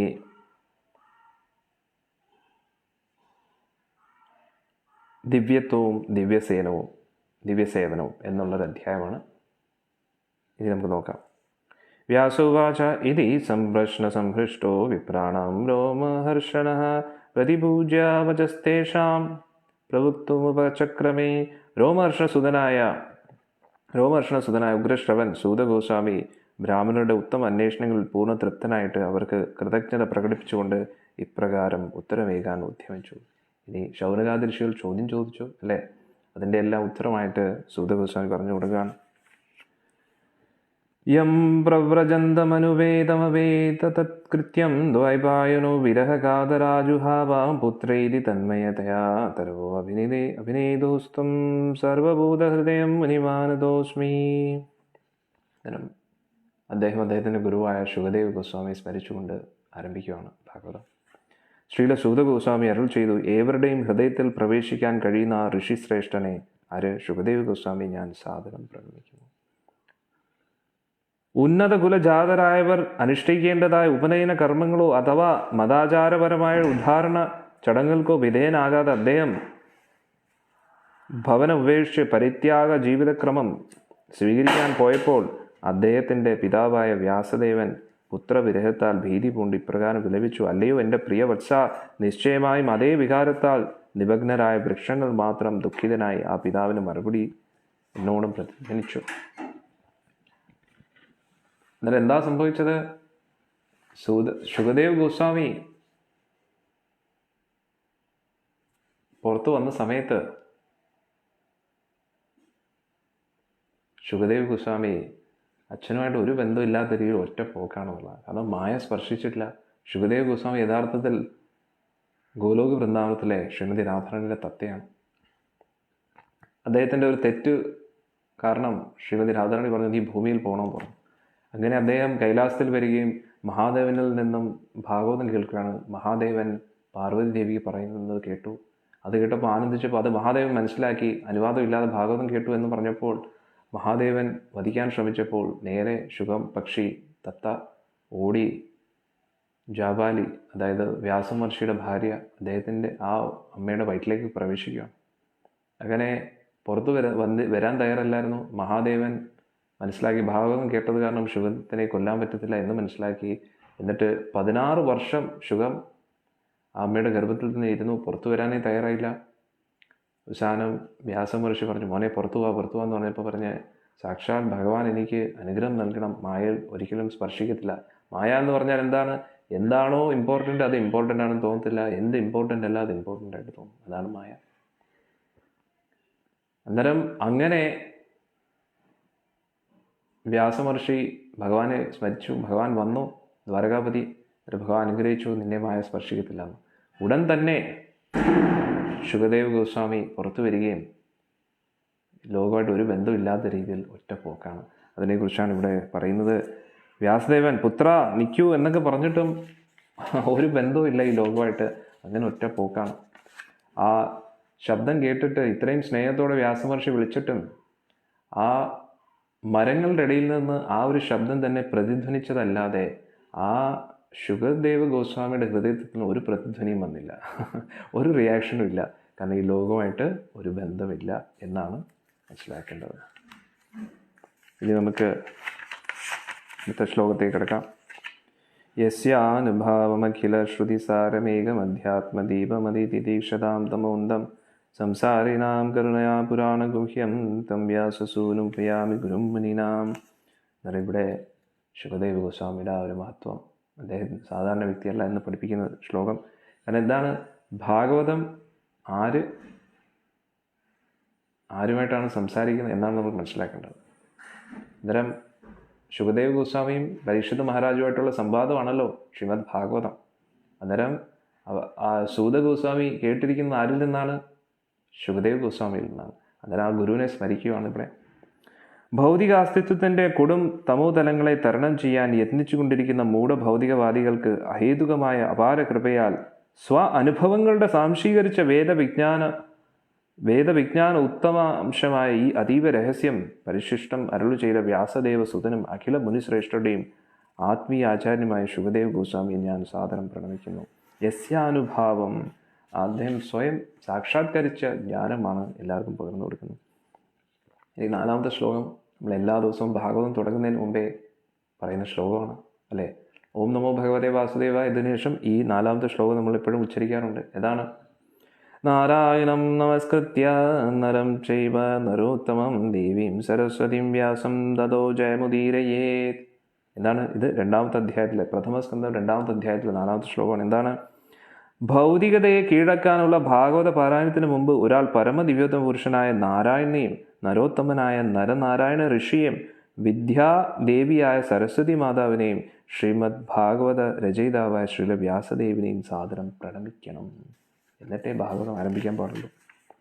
5ാമത്തെ ശ്ലോകം. മുനയാ സാധു പൃഷ്ടോഹം ഭവദ്ഭിർലോകമംഗളം യത്കൃത്ത കൃഷ്ണ സംപ്രശ്നോ യേനാത്മാ സുപ്രസീദതി. അല്ലയോ മുനിമാരെ, നിങ്ങൾ എന്നോട് ആരാഞ്ഞവ ഒക്കെ ഭഗവത് സംബന്ധിയാകയാൽ മൂല്യമുള്ളവയാകുന്നു എന്ന് മാത്രമല്ല, അവയൊക്കെ ലോകക്ഷേമ സാങ്കത്യമുള്ളവയാകുന്നു. ഇവണ്ണമുള്ള അന്വേഷണങ്ങൾക്ക് മാത്രമേ ആത്മാവിനെ പൂർണ്ണ തൃപ്തനാക്കാൻ സാധ്യമാകുകയുള്ളൂ. എന്നാൽ നിങ്ങൾ ചോദിച്ച ചോദ്യമൊക്കെ വളരെ ഉത്തമ ചോദ്യമാണ്. ആര് പറയുന്നു? സൂത ഗോസ്വാമി ശൗനകാദി ഋഷികളോട് പറയുകയാണ്. കാരണം ഇത് ലോകത്തിൻ്റെ നന്മയ്ക്ക് വേണ്ടിയാണ്. 6ാമത്തെ ശ്ലോകം. സവൈ പുംസാം പരോ ധർമ്മോ യതോ ഭക്തിരദോക്ഷതേ അഹേതുകീ പ്രതിഹത യയാത്മാ സുപ്രസീദതി. സർവാതിശയായ ഭഗവത് ഭക്തിയുത സേവനം പ്രാപ്തിയാണ് സമസ്ത മനുഷ്യരാശിയുടെയും പരമധർമ്മം. അത്തരം ഭക്തിയുത സേവനം നിശ്ചയമായും അഹേതുകവും നിർവിഘ്നവും ആത്മാവിനെ പൂർണ്ണമായും സംതൃപ്തമാക്കുന്നതുമായിരിക്കണം എന്ന് പറയുകയാണ്. ഇനി 7ാമത്തെ ശ്ലോകം. വാസുദേവേ ഭഗവതി ഭക്തിയോഗ പ്രയോജിത ജനത്യാശു വൈരാഗ്യം ജ്ഞാനം ച യദഹേതുകം യദ്യ അഹൈതുകം. പരമദിവ്യോത്തമ പുരുഷനായ ശ്രീകൃഷ്ണ ഭഗവാന് ഭക്തിയുത സേവന സമർപ്പണത്തിലൂടെ അഹേതുക ജ്ഞാനവും വൈരാഗ്യവും തൽക്ഷണം ഒരാൾ ആർജിക്കുന്നു. കാരണം ഭഗവാന് വേണ്ടി സേവനം, ഭക്തിയുത സേവനം, ഭക്തിയോട് കൂടിയുള്ള സേവനം, അതാണ് ഭക്തിയുത സേവനം. അത് ചെയ്യുമ്പോൾ എന്താണ്? ജ്ഞാനവും വൈരാഗ്യവും ലഭിക്കുന്നു. നമ്മൾ മഹാത്മ്യത്തിൽ പഠിച്ചില്ലേ? ഇതാണ് ഭക്തി ഉറച്ചു നിൽക്കണമെങ്കിൽ ജ്ഞാനവും വിരക്തിയും വേണം. ജ്ഞാനം എന്ന് പറഞ്ഞാൽ ശരീരബോധം ഇല്ലായ്മ, വിരക്തി എന്ന് പറഞ്ഞു കഴിഞ്ഞാൽ ഭൗതിക വിഷയങ്ങളോട് താല്പര്യമില്ലായ്മ. ഇത് രണ്ടും വേണം, വളരെ ഇമ്പോർട്ടൻ്റ് ആണ്. നമ്മുടെ ബോധം കറക്റ്റായിരിക്കണം. ഇനി ഇന്ദ്രിയ ആസ്വാദന വിഷയങ്ങൾ വരുമ്പോൾ അതിനോട് താല്പര്യമില്ലായ്മ, അതാണ് വിരക്തി. അതിൻ്റെ അർത്ഥം ആഹാരം കഴിക്കേണ്ട, ഉറങ്ങേണ്ട, കുടുംബത്തിന് ഉത്തരവാദിത്വം നോക്കേണ്ട എന്നല്ല, എല്ലാം ആവശ്യത്തിനായിരിക്കണം ഭൗതിക കാര്യത്തിൽ. പക്ഷെ ഭക്തിയുടെ കാര്യത്തിൽ എന്തായിരിക്കണം? നമ്മൾ എത്രത്തോളം ഉയരാൻ പറ്റുന്നോ അത്രത്തോളം നമ്മൾ ഉയരണം. അന്നേരം ഭക്തിയിലൂടെ ജ്ഞാനവും വിരക്തിയും ലഭിക്കും. ധർമ്മസ്വനിഷ്ഠിത പുംസാം വിശ്വക്സേനാ കഥാസുയാനോത്പാദയേധ്യധീരതീം ശ്രമ ഏവ ഹി കേവലം. പരമദിവ്യോത്തമ പുരുഷന്റെ സന്ദേശങ്ങളെക്കുറിച്ചുള്ള ഉചിതമായ അന്വേഷണങ്ങളെ ഉത്തേജിപ്പിക്കാത്തവയാണ് ഒരാൾ അനുഷ്ഠിക്കുന്ന ധർമാനുസൃത കർമ്മങ്ങളെങ്കിൽ അവയൊക്കെ വെറും ഉപയോഗശൂന്യമായി പരിശ്രമങ്ങളാകുന്നു. ഭഗവാന്റെ ഭക്തി ഇല്ലെങ്കിൽ എല്ലാം വേസ്റ്റാണ്. 9ാമത്തെ ശ്ലോകം. ധർമ്മസ്യ ഹി അപവർഗസ്യ നാർത്ഥോ അർത്ഥയോപകൽപതേ നാർത്ഥസ്യ ധർമ്മൈകാന്തസ്യ കാമോ ലാഭായ ഹി സ്മൃത. അഖില ധർമ്മകർമ്മങ്ങളും നിശ്ചയമായും പരമമുക്തിയെ ഉദ്ദേശിച്ചുള്ളതാകുന്നു. ഭൗതിക നേട്ടങ്ങൾക്കായി അവ ഒരിക്കലും അനുഷ്ഠിക്കരുതെന്ന് മാത്രമല്ല, ഋഷി ശ്രേഷ്ഠന്മാരുടെ മതമനുസരിച്ച് പരമധർമ്മനിരതനായ ഒരുവൻ ഒരിക്കലും ഭൗതിക നേട്ടങ്ങളെ ഇന്ദ്രിയ സംതൃപ്തിക്കായി ഉപയോഗിക്കരുത്. നമ്മുടെ ധർമ്മം, പ്രവൃത്തികൾ എല്ലാം നമ്മൾ എന്ത് ചെയ്താലും അത് സ്വന്തം ആസ്വാദനത്തിന് വേണ്ടിയാകരുത്. ഉത്തരവാദിത്വം, ധർമ്മം പാലിക്കുന്നതിന് വേണ്ടിയായിരിക്കണം എന്നാണ് പറയുന്നത്. കാമസ്യാനേന്ദ്രിയ പ്രീതിർലാഭോ ജീവേത യാവതാ ജീവസ്യ തത്വജിജ്ഞാസ നാർത്ഥോ യശ്ചേഹ കർമ്മഭി. ജീവിത അഭിലാഷങ്ങളെ ഒരിക്കലും ഇന്ദ്രിയ സംതൃപ്തിയിലേക്ക് തിരിച്ചുവിടരുത്. ശാരീരിക സൗഖ്യത്തിന് ഉപരിയായി മറ്റൊന്നും തന്നെ ആഗ്രഹിക്കരുത്. ശരീരത്തെ നിലനിർത്താൻ വേണ്ടി മാത്രമായിരിക്കണം. കാരണം മനുഷ്യജന്മം നിരപേക്ഷ സത്യത്തെക്കുറിച്ചുള്ള അന്വേഷണത്തിന് വേണ്ടി മാത്രമുള്ളതാണ്. വേറെ ഒരു 84 ദശലക്ഷം ജീവിവർഗങ്ങളുണ്ടെങ്കിൽ അവർക്ക് ആർക്കും പറ്റാത്ത ഒരു കാര്യമാണ് മനുഷ്യജന്മത്തിന് പറ്റുന്നത്, ഭാരതഖണ്ഡത്തിൽ ജീവിക്കുന്ന മനുഷ്യജന്മത്തിന്. അതുകൊണ്ട് നമ്മൾ എന്തിനു വേണ്ടിയാണ് ഉപയോഗിക്കേണ്ടത്? നമ്മുടെ പ്രവർത്തന ലക്ഷ്യം മറ്റൊന്നും ആകരുത്, പരമസത്യത്തെ, സത്യം പരം ധീമഹി, ഭഗവാനെ അന്വേഷിക്കാൻ വേണ്ടിയായിരിക്കണം നമ്മുടെ ജീവിതം. 11ാമത്തെ ശ്ലോകം. വദന്തി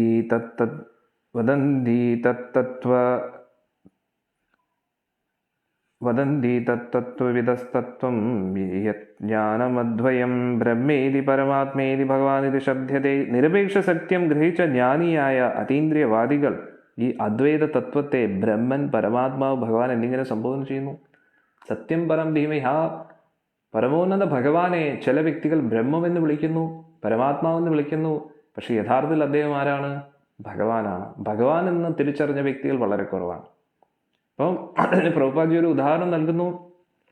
സൂര്യപ്രകാശം, സൂര്യഗോളം, സൂര്യദേവൻ അല്ലേ? അന്നേരം അതേപോലെ ഭഗവാന്റെ ശരീരത്തിൽ നിന്ന് വരുന്ന ആ ഒരു ഊർജമാണ് ഈ ഒരു പ്രപഞ്ചത്തിൽ കാണുന്ന ബ്രഹ്മൻ, ബ്രഹ്മശക്തി, ബ്രഹ്മജ്യോതി. എന്നിട്ട് ഭഗവാൻ എങ്ങനെയാണോ സൂര്യഗോളം, അതേപോലെ ഭഗവാൻ പരമാത്മാവായിട്ട് വിസ്തരിച്ച് എല്ലാവരുടെ ഹൃദയത്തിലും എല്ലാ ആറ്റമിലും ഭഗവാൻ പ്രവേശിക്കുകയാണ്. കാരണം എല്ലാവരുടെ ഹൃദയത്തിലും ഭഗവാനുണ്ട്. ഇപ്പോൾ സൂര്യനെ നോക്കുവാണെങ്കിൽ ഇന്ത്യയിലും സൂര്യനുണ്ട്, അമേരിക്കയിലും സൂര്യനുണ്ട്. പക്ഷേ യഥാർത്ഥത്തിൽ എന്താ സംഭവിക്കുന്നത്? പ്രത്യേകം സൂര്യനാണോ? അല്ല, ഒരേ സൂര്യനാണ്. അന്നേരം ഭഗവാൻ തന്നെ പരമാത്മാവായിട്ട് എല്ലാവരുടെ ഹൃദയത്തിലും എല്ലാ ആറ്റമിലും ഭഗവാൻ വസിക്കുന്നു. അണുക്കളിലും എല്ലാ ജീവജാലങ്ങളിലും എല്ലാം അത് ഭഗവാൻ തന്നെയാണ്. അത് ഭഗവാന്റെ വിസ്തരണമാണ്. പക്ഷേ സ്വയം കൃഷ്ണസ്തു ഭഗവാൻ സ്വയം, ഭഗവാനായിട്ട് ആരാണ്? ഭഗവാൻ തന്നെ. ഭഗവാൻ തന്നെയാണ് പരമാത്മാവായിട്ടും ബ്രഹ്മജ്യോതിയായിട്ടും വർത്തിക്കുന്നത്. പക്ഷെ യഥാർത്ഥത്തിൽ അത് ബ്രഹ്മമായിട്ട് കാണുന്നതും പരമാത്മാവായിട്ട് കാണുന്നതും അത് ഭഗവാനെ തന്നെയാണ്. യഥാർത്ഥത്തിൽ ഭഗവാൻ കൃഷ്ണൻ, അതാണ്.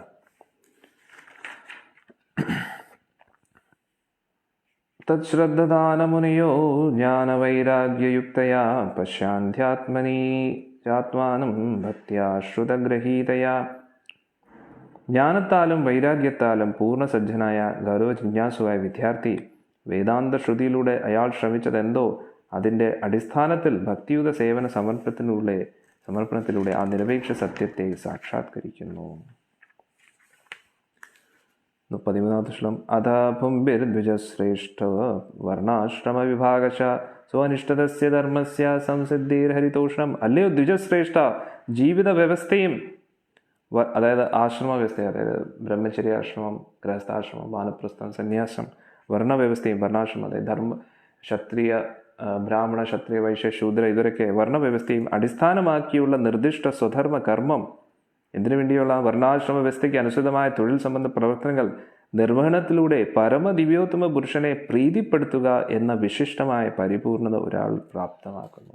അതായത് ഇതെല്ലാം എന്തിനു വേണ്ടിയായിരിക്കണം? നമ്മൾ ചെയ്യുന്നതെല്ലാം ഭഗവാന് വേണ്ടിയായിരിക്കണം. അതുകൊണ്ട് എന്താ നമ്മൾ ചെയ്യേണ്ടത്? 14 ശ്ലോകത്തിൽ പറയുന്നു, തസ്മാദേകേന മനസാ ഭഗവാൻ സാത്വതാം പതി ശ്രോതവ്യ കീർത്തിതവ്യശ്ച ധ്യേയ പൂജ്യശ്ച നിത്യത. ആകയാൽ ഒരാൾ ഏകാഗ്രമായി സദാ ഭക്ത സംരക്ഷകനായ പരമദിവ്യോത്തമ പുരുഷനെക്കുറിച്ച് ശ്രവിക്കണം, പ്രകീർത്തിക്കണം, സ്മരിക്കണം, ആരാധിക്കണം. നോക്കണേ, ഭഗവാനെക്കുറിച്ച് കേൾക്കുക, ഭഗവാനെക്കുറിച്ച് പ്രകീർത്തിക്കുക, സ്മരിക്കുക, ആരാധിക്കുക. ഇതാണ് എല്ലാവരുടെ ജീവിതത്തിൻ്റെ ലക്ഷ്യം. അതിൻ്റെ കൂട്ടത്തിൽ എന്ത് വേണമെങ്കിലും ആയിക്കോളൂ എന്നാണ് മനസ്സിലാക്കുന്നത്. യദനുധ്യാസിനായുക്ത കർമ്മഗ്രന്ഥി നിബന്ധനം ചിന്തന്തി കോപിദാസ്തസ്യ കോനോ കുര്യാൽ കഥാരിഥിം. പരമദിവ്യോത്തമ പുരുഷൻ സ്മരണത്താൽ ബുദ്ധിമാനായ മനുഷ്യൻ കയ്യിൽ ഖഡ്ഗമേന്തി കർമ്മഫലങ്ങളുടെ ബന്ധങ്ങളെ ഛേദിക്കുന്നു. ആകയാൽ ഭഗവാന്റെ സന്ദേശങ്ങൾക്ക് ആരാണ് ശ്രദ്ധ നൽകാത്തത്? അതാണ് നമ്മൾ മനസ്സിലാക്കേണ്ടത്. അന്നേരം ഭഗവാന്റെ ലീലാശ്രവണത്തിലൂടെ ഒരു വ്യക്തി, പരിശുദ്ധ ഭക്തൻ, ഭഗവാന്റെ സ്മരണയാകുന്ന ഖഡ്ഗം പിടിച്ചുകൊണ്ട് എന്ത് ചെയ്യുന്നു? എല്ലാവിധ ഭൗതിക മാലിന്യങ്ങളെയും നശിപ്പിക്കുന്നു. ശുശ്രൂഷോ ശ്രദ്ധാനസ്യ വാസുദേവ കഥാരുചി സ്വാത്മാ ഹത്സേവയാ വിപ്ര പുണ്യതീർത്ഥ നിഷേവനാൻ. അല്ലയോ ദ്വിജ സന്യാസി ശ്രേഷ്ഠരെ, സർവപാപ നിർമുക്തരായ ശുദ്ധഭക്തരുടെ സേവനത്തിലൂടെ മഹത് സേവനമാണ് നിർവഹിക്കപ്പെടുന്നത്. അത്തരം സേവനങ്ങളിലൂടെ വാസുദേവ സന്ദേശങ്ങൾ ശ്രവിക്കുവാനുള്ള അഭിരുചി ഒരാൾ നേടുന്നു. ശൃണ്വതാം സ്വഗത കൃഷ്ണ പുണ്യശ്രവണ കീർത്തന ഹൃദ്യന്തസ്തോ ഹ്യഭദ്രാണി വിധുനോദി സുഖസദാ. പതിവായുള്ള ഭാഗവത കഥാശ്രവണത്തിലൂടെ ശുദ്ധഭക്ത സേവനത്തിലൂടെയും ഹൃദയ മാലിന്യങ്ങളെല്ലാം നശിക്കുന്നു. അതോടൊപ്പം തന്നെ അതീന്ദ്രിയ ഗാനങ്ങളാൽ പ്രകീർത്തിക്കപ്പെടുന്ന, അതായത് കീർത്തനങ്ങളാൽ ഭഗവാനെക്കുറിച്ച് പ്രകീർത്തിക്കപ്പെടുന്ന പരമദിവ്യോത്തമ പുരുഷങ്ങളിലുള്ള പ്രേമഭക്തിയുത സേവനം ദൃഢമായി പരമാർത്ഥമായി ഉറപ്പിക്കപ്പെടുകയും ചെയ്യുന്നു. അന്നേരം ഭഗവാനെക്കുറിച്ച് ശ്രവിച്ചുകൊണ്ട് എന്താ ഭഗവാന്റെ കീർത്തന, ലീലാ കീർത്തന ശ്രവണത്തിലൂടെ നമ്മുടെ ഹൃദയത്തിലുള്ള മാലിന്യങ്ങൾ നശിക്കുകയും ഭഗവാൻ ഉറയ്ക്കുകയും ചെയ്യും നമ്മുടെ ഹൃദയത്തിൽ. ഇനി ഈ ഒരു ശ്ലോകം, അടുത്തൊരു ശ്ലോകവും നമ്മൾ ഭാഗവതം തുടങ്ങുന്നതിന് മുമ്പ് എപ്പോഴും പറയുന്നതാണ്. നഷ്ടപ്രായേഷു ഭദ്രേഷു നിത്യം ഭാഗവത സേവയാ ഭഗവതുത്തമശ്ലോകേ ഭക്തിർഭവതി നൈഷ്ഠികീ.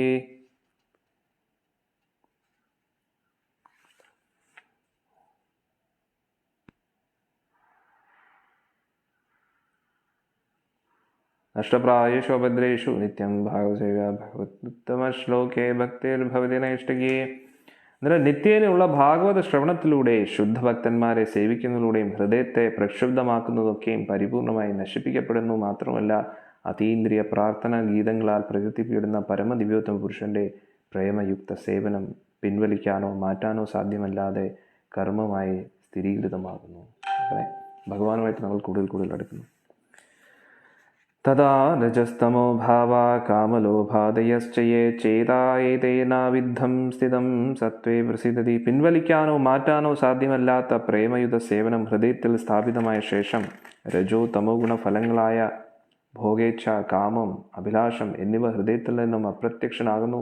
അനന്തരം സത്വഗുണത്തിൽ അധിഷ്ഠിതമാകുന്ന ഭക്തൻ പരിപൂർണ സന്തോഷവാനായിത്തീരുന്നു. 20ാമത്തെ ശ്ലോകം.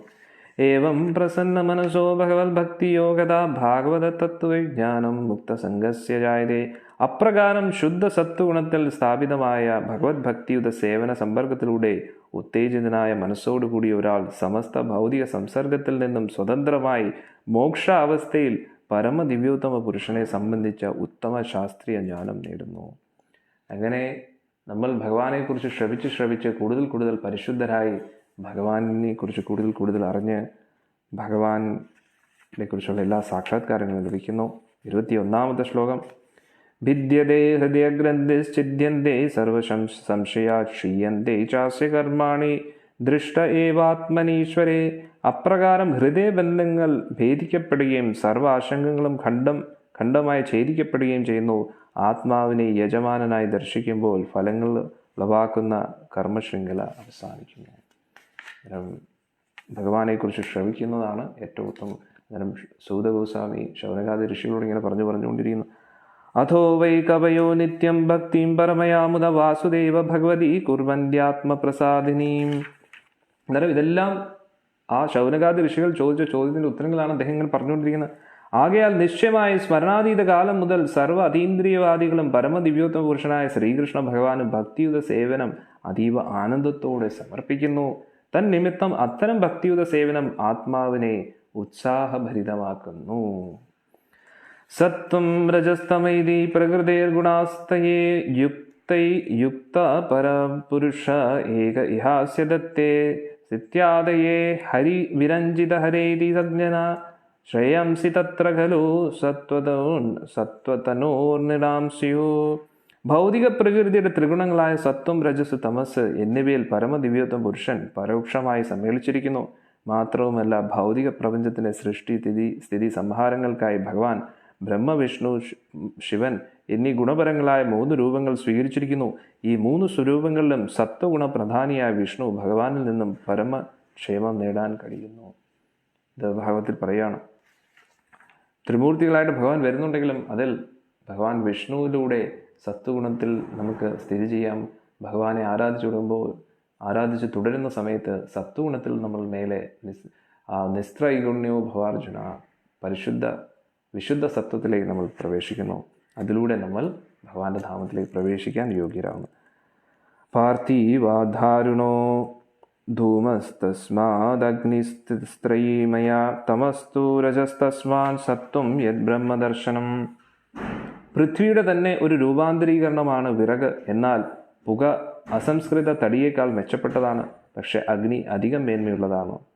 അന്നേരം പൃഥ്വിയിൽ നിന്ന് തന്നെയാണ് മരങ്ങളും, അല്ലേ? ആ പൃഥ്വിക്ക് ഭൂമിയിൽ നിന്നാണ് ആ ഒരു ഊർജവും എല്ലാം ലഭിക്കുന്ന, മണ്ണും വളവും ഇതൊക്കെ ലഭിക്കുന്ന ഭൂമിയിൽ നിന്നാണ്. അന്നേരം ഭൂമിയുടെ തന്നെ വേറൊരു രൂപാന്തരമാണ് മരം എന്ന് പറയുന്നത്. നമ്മുടെ ശരീരവും ഭൂമിയുടെ തന്നെയാണ്. അന്നേരം ആ ഒരു ഭൂമിയെക്കാട്ടിയും വെറും ഇതിനെക്കാട്ടിയും പുകയാണ് നല്ലത്, പുകയെക്കാട്ടി അഗ്നിയാണ് നല്ലത്. അതിൻ്റെ അർത്ഥം എന്താണെന്ന് വെച്ച് കഴിഞ്ഞാൽ ഇവിടെ ഒരു യജ്ഞത്തെ ഉദ്ദേശിച്ച് പറയുകയാണ്. അന്നേരം ഇവിടെ പറയുന്നത് ഒരു യജ്ഞം ചെയ്യുമ്പോൾ വിറകുണ്ട്, പക്ഷേ കത്തിക്കാൻ പറ്റുന്നില്ല, അല്ലേ? അന്നേരം കത്താതെ വിറകിനെക്കാട്ടി എന്തെങ്കിലും ഒരു പുകയെങ്കിലും വരുന്നത് പിന്നെയും നല്ലതാണ്. പിന്നെ അത് അഗ്നി അതിൽ വന്ന് അതിൽ നിന്നും മെച്ചപ്പെട്ടതാണ്. അത്രയേ ഉള്ളൂ. അല്ലാതെ കത്താത്ത വിറക് കൊണ്ട് യജ്ഞത്തിന് എന്തെങ്കിലും ഉപയോഗമുണ്ടോ? ഇല്ല. അതേപോലെ തമോ ഗുണത്തിനെക്കാട്ടിയും നല്ലതാണ് പുകയെങ്കിലും വരുന്നത്, അല്ലേ? പുകഞ്ഞുകൊണ്ടെങ്കിലും ഇരിക്കാമല്ലോ. ഒരു ചൂടെങ്കിലും കിട്ടും. അതിൽ നിന്നും വലുതാണ് ഏതാണ്? അഗ്നി, സത്വഗുണം എന്നാണ് പറയുന്നത്.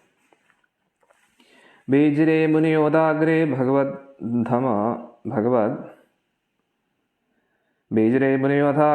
ഭഗവന്തമോ ദക്ഷജം സത്വം വിശുദ്ധക്ഷേമായ കൽപ്പന്തേയനോദാനിഹ.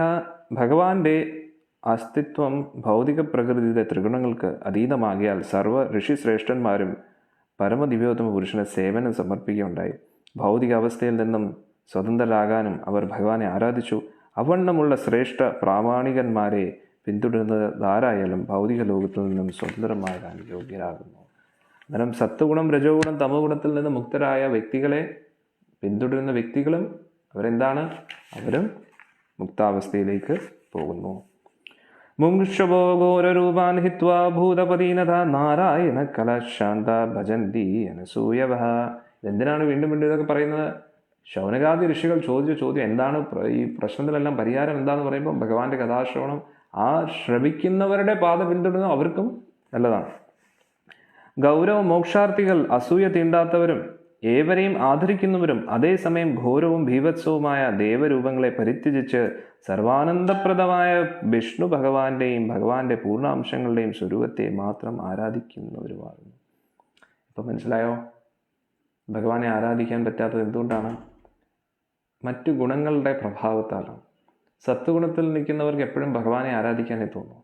ആ സത്വഗുണത്തിൽ നിന്ന് മേലെ വന്നവർക്ക് കൃഷ്ണനെ ആരാധിക്കാനേ പറ്റൂ. അതാണ് മനസ്സിലാക്കണം.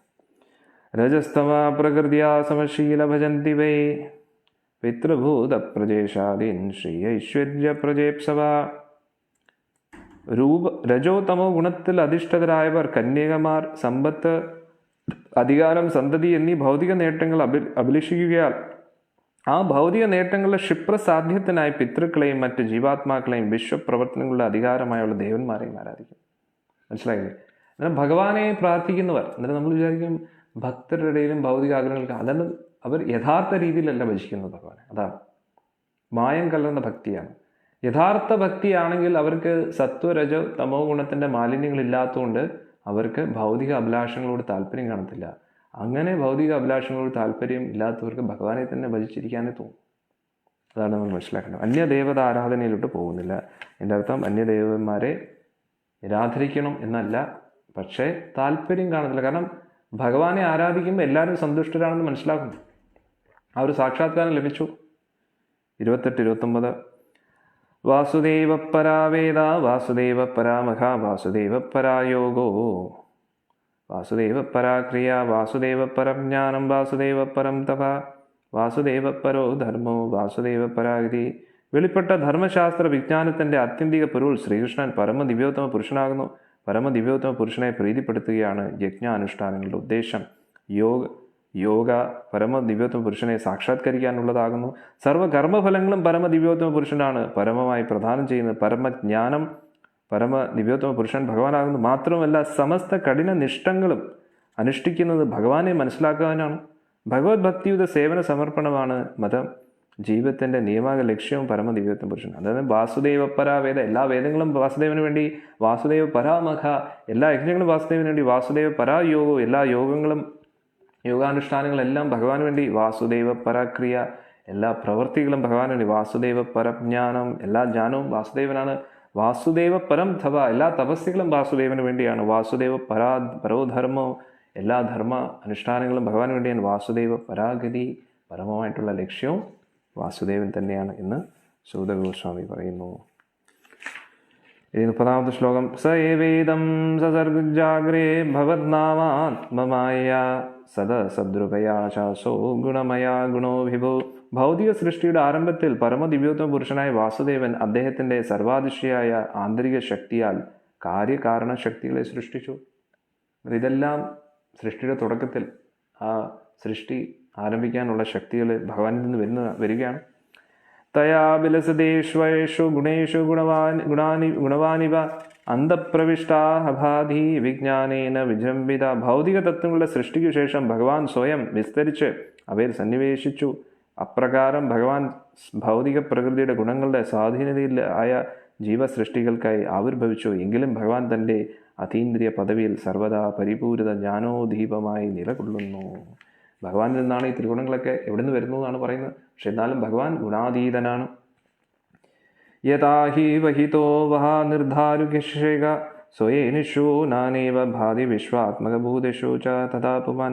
തടിയിൽ അഗ്നി സർവത്ര വ്യാപിക്കുന്നത് പോലെ ഭഗവാൻ പരമാത്മാവായി സർവ്വവസ്തുക്കളിലും വ്യാപിച്ചിരിക്കുന്നു. ആകയാൽ ദ്വിതീയനല്ലാത്ത നിജാതീന ഏകനായിട്ടും ഭഗവാൻ അസംഖ്യം വിഭിന്ന അവസ്ഥകളിൽ പ്രത്യക്ഷമാകുന്നു. 33ാമത്തെ ശ്ലോകം. അസോ ഗുണമൈർഭാവൈർഭൂതസൂക്ഷ്മേന്ദ്രിയാത്മവി സ്വനിർമ്മിതേഷു നിർവിഷ്ടോ ഭുങ്ക്തേ ഭൂതേഷു തദ്ഗുണാൻ. ഭൗതിക പ്രകൃതിയുടെ സ്വാധീനതയിലായ ജീവാത്മാക്കളുടെ ശരീരത്തിൽ പരമാത്മാവ് സന്നിവേശിക്കുകയും അപ്രകാരം ഹൃദയസ്ഥനായ ഈ പരിണാമങ്ങളിൽ ഭൗതിക പ്രകൃതിയുടെ ഗുണപരിണാമങ്ങളിൽ ആനന്ദിക്കാനുള്ള സംഭവ ഹേതുവാകുന്നു. ഭൗതിക പ്രകൃതിയിൽ പരമാത്മാവ് പ്രവേശിക്കുകയും സൂക്ഷ്മ മനസ്സിനാൽ ആ പ്രവർത്തന ഫലങ്ങളിൽ അവരെ ആനന്ദിപ്പിക്കാൻ ഹേതുവാകുകയും ചെയ്തു. എല്ലാ സൃഷ്ടി തത്വങ്ങളും വന്നാലും ഭഗവാൻ പ്രവേശിക്കുമ്പോൾ മാത്രമേ അത് പ്രവർത്തിച്ചു തുടങ്ങുന്നുള്ളൂ. ഭാവയത്വേഷ സത്വേന ലോകാൻ വൈ ലോകഭാവന ലീലാവതാര നിരുദ്ധോ ദേവ തിര്യങ്നരാദിഷോ. അപ്രകാരം സർവ്വപ്രപഞ്ചങ്ങളുടെയും പ്രഭുവായ ഭഗവാൻ ദേവന്മാരും മനുഷ്യരും നീചമൃഗങ്ങളും നിവസിക്കുന്ന അഖില ഗ്രഹങ്ങളും പരിപാലിക്കുന്നു. അവതാര രൂപങ്ങൾ കൈക്കൊള്ളുന്ന ഭഗവാൻ ലീലകളാടി ശുദ്ധ സത്വഗുണത്തിലുള്ളവരെ വീണ്ടെടുക്കുന്നു. ഭഗവാൻ എന്തിനാണ് ഈ ലീലകളൊക്കെ ചെയ്യുന്നത്? സത്വഗുണത്തിലും നിന്ന് മേലെ ആൾക്കാരെ കൊണ്ടുവന്ന് വിശുദ്ധ സത്വത്തിലുള്ളവരെ തൂക്കാൻ വേണ്ടിയാണ്. നമ്മളെല്ലാം തൂക്കാൻ വേണ്ടിയാണ് കാരണം ഇതെല്ലാം ചെയ്യുന്നത്. അതാണ് മനസ്സിലാക്കുന്നത്. ഇനി 3-ാമത്തെ അധ്യായമാണ് ഭഗവാൻ കൃഷ്ണൻ സർവ്വ അവതാരങ്ങളുടെയും സ്രോതസ് എന്നുള്ളത്. എന്നിട്ട് നമുക്കൊരു ചെറിയൊരു ബ്രേക്ക് എടുത്തിട്ട് നമുക്ക് വരാം. അപ്പോൾ 10 മണിയായി, കൃത്യം 10:30 നമുക്ക് ആരംഭിക്കാം. ഹരേ കൃഷ്ണ.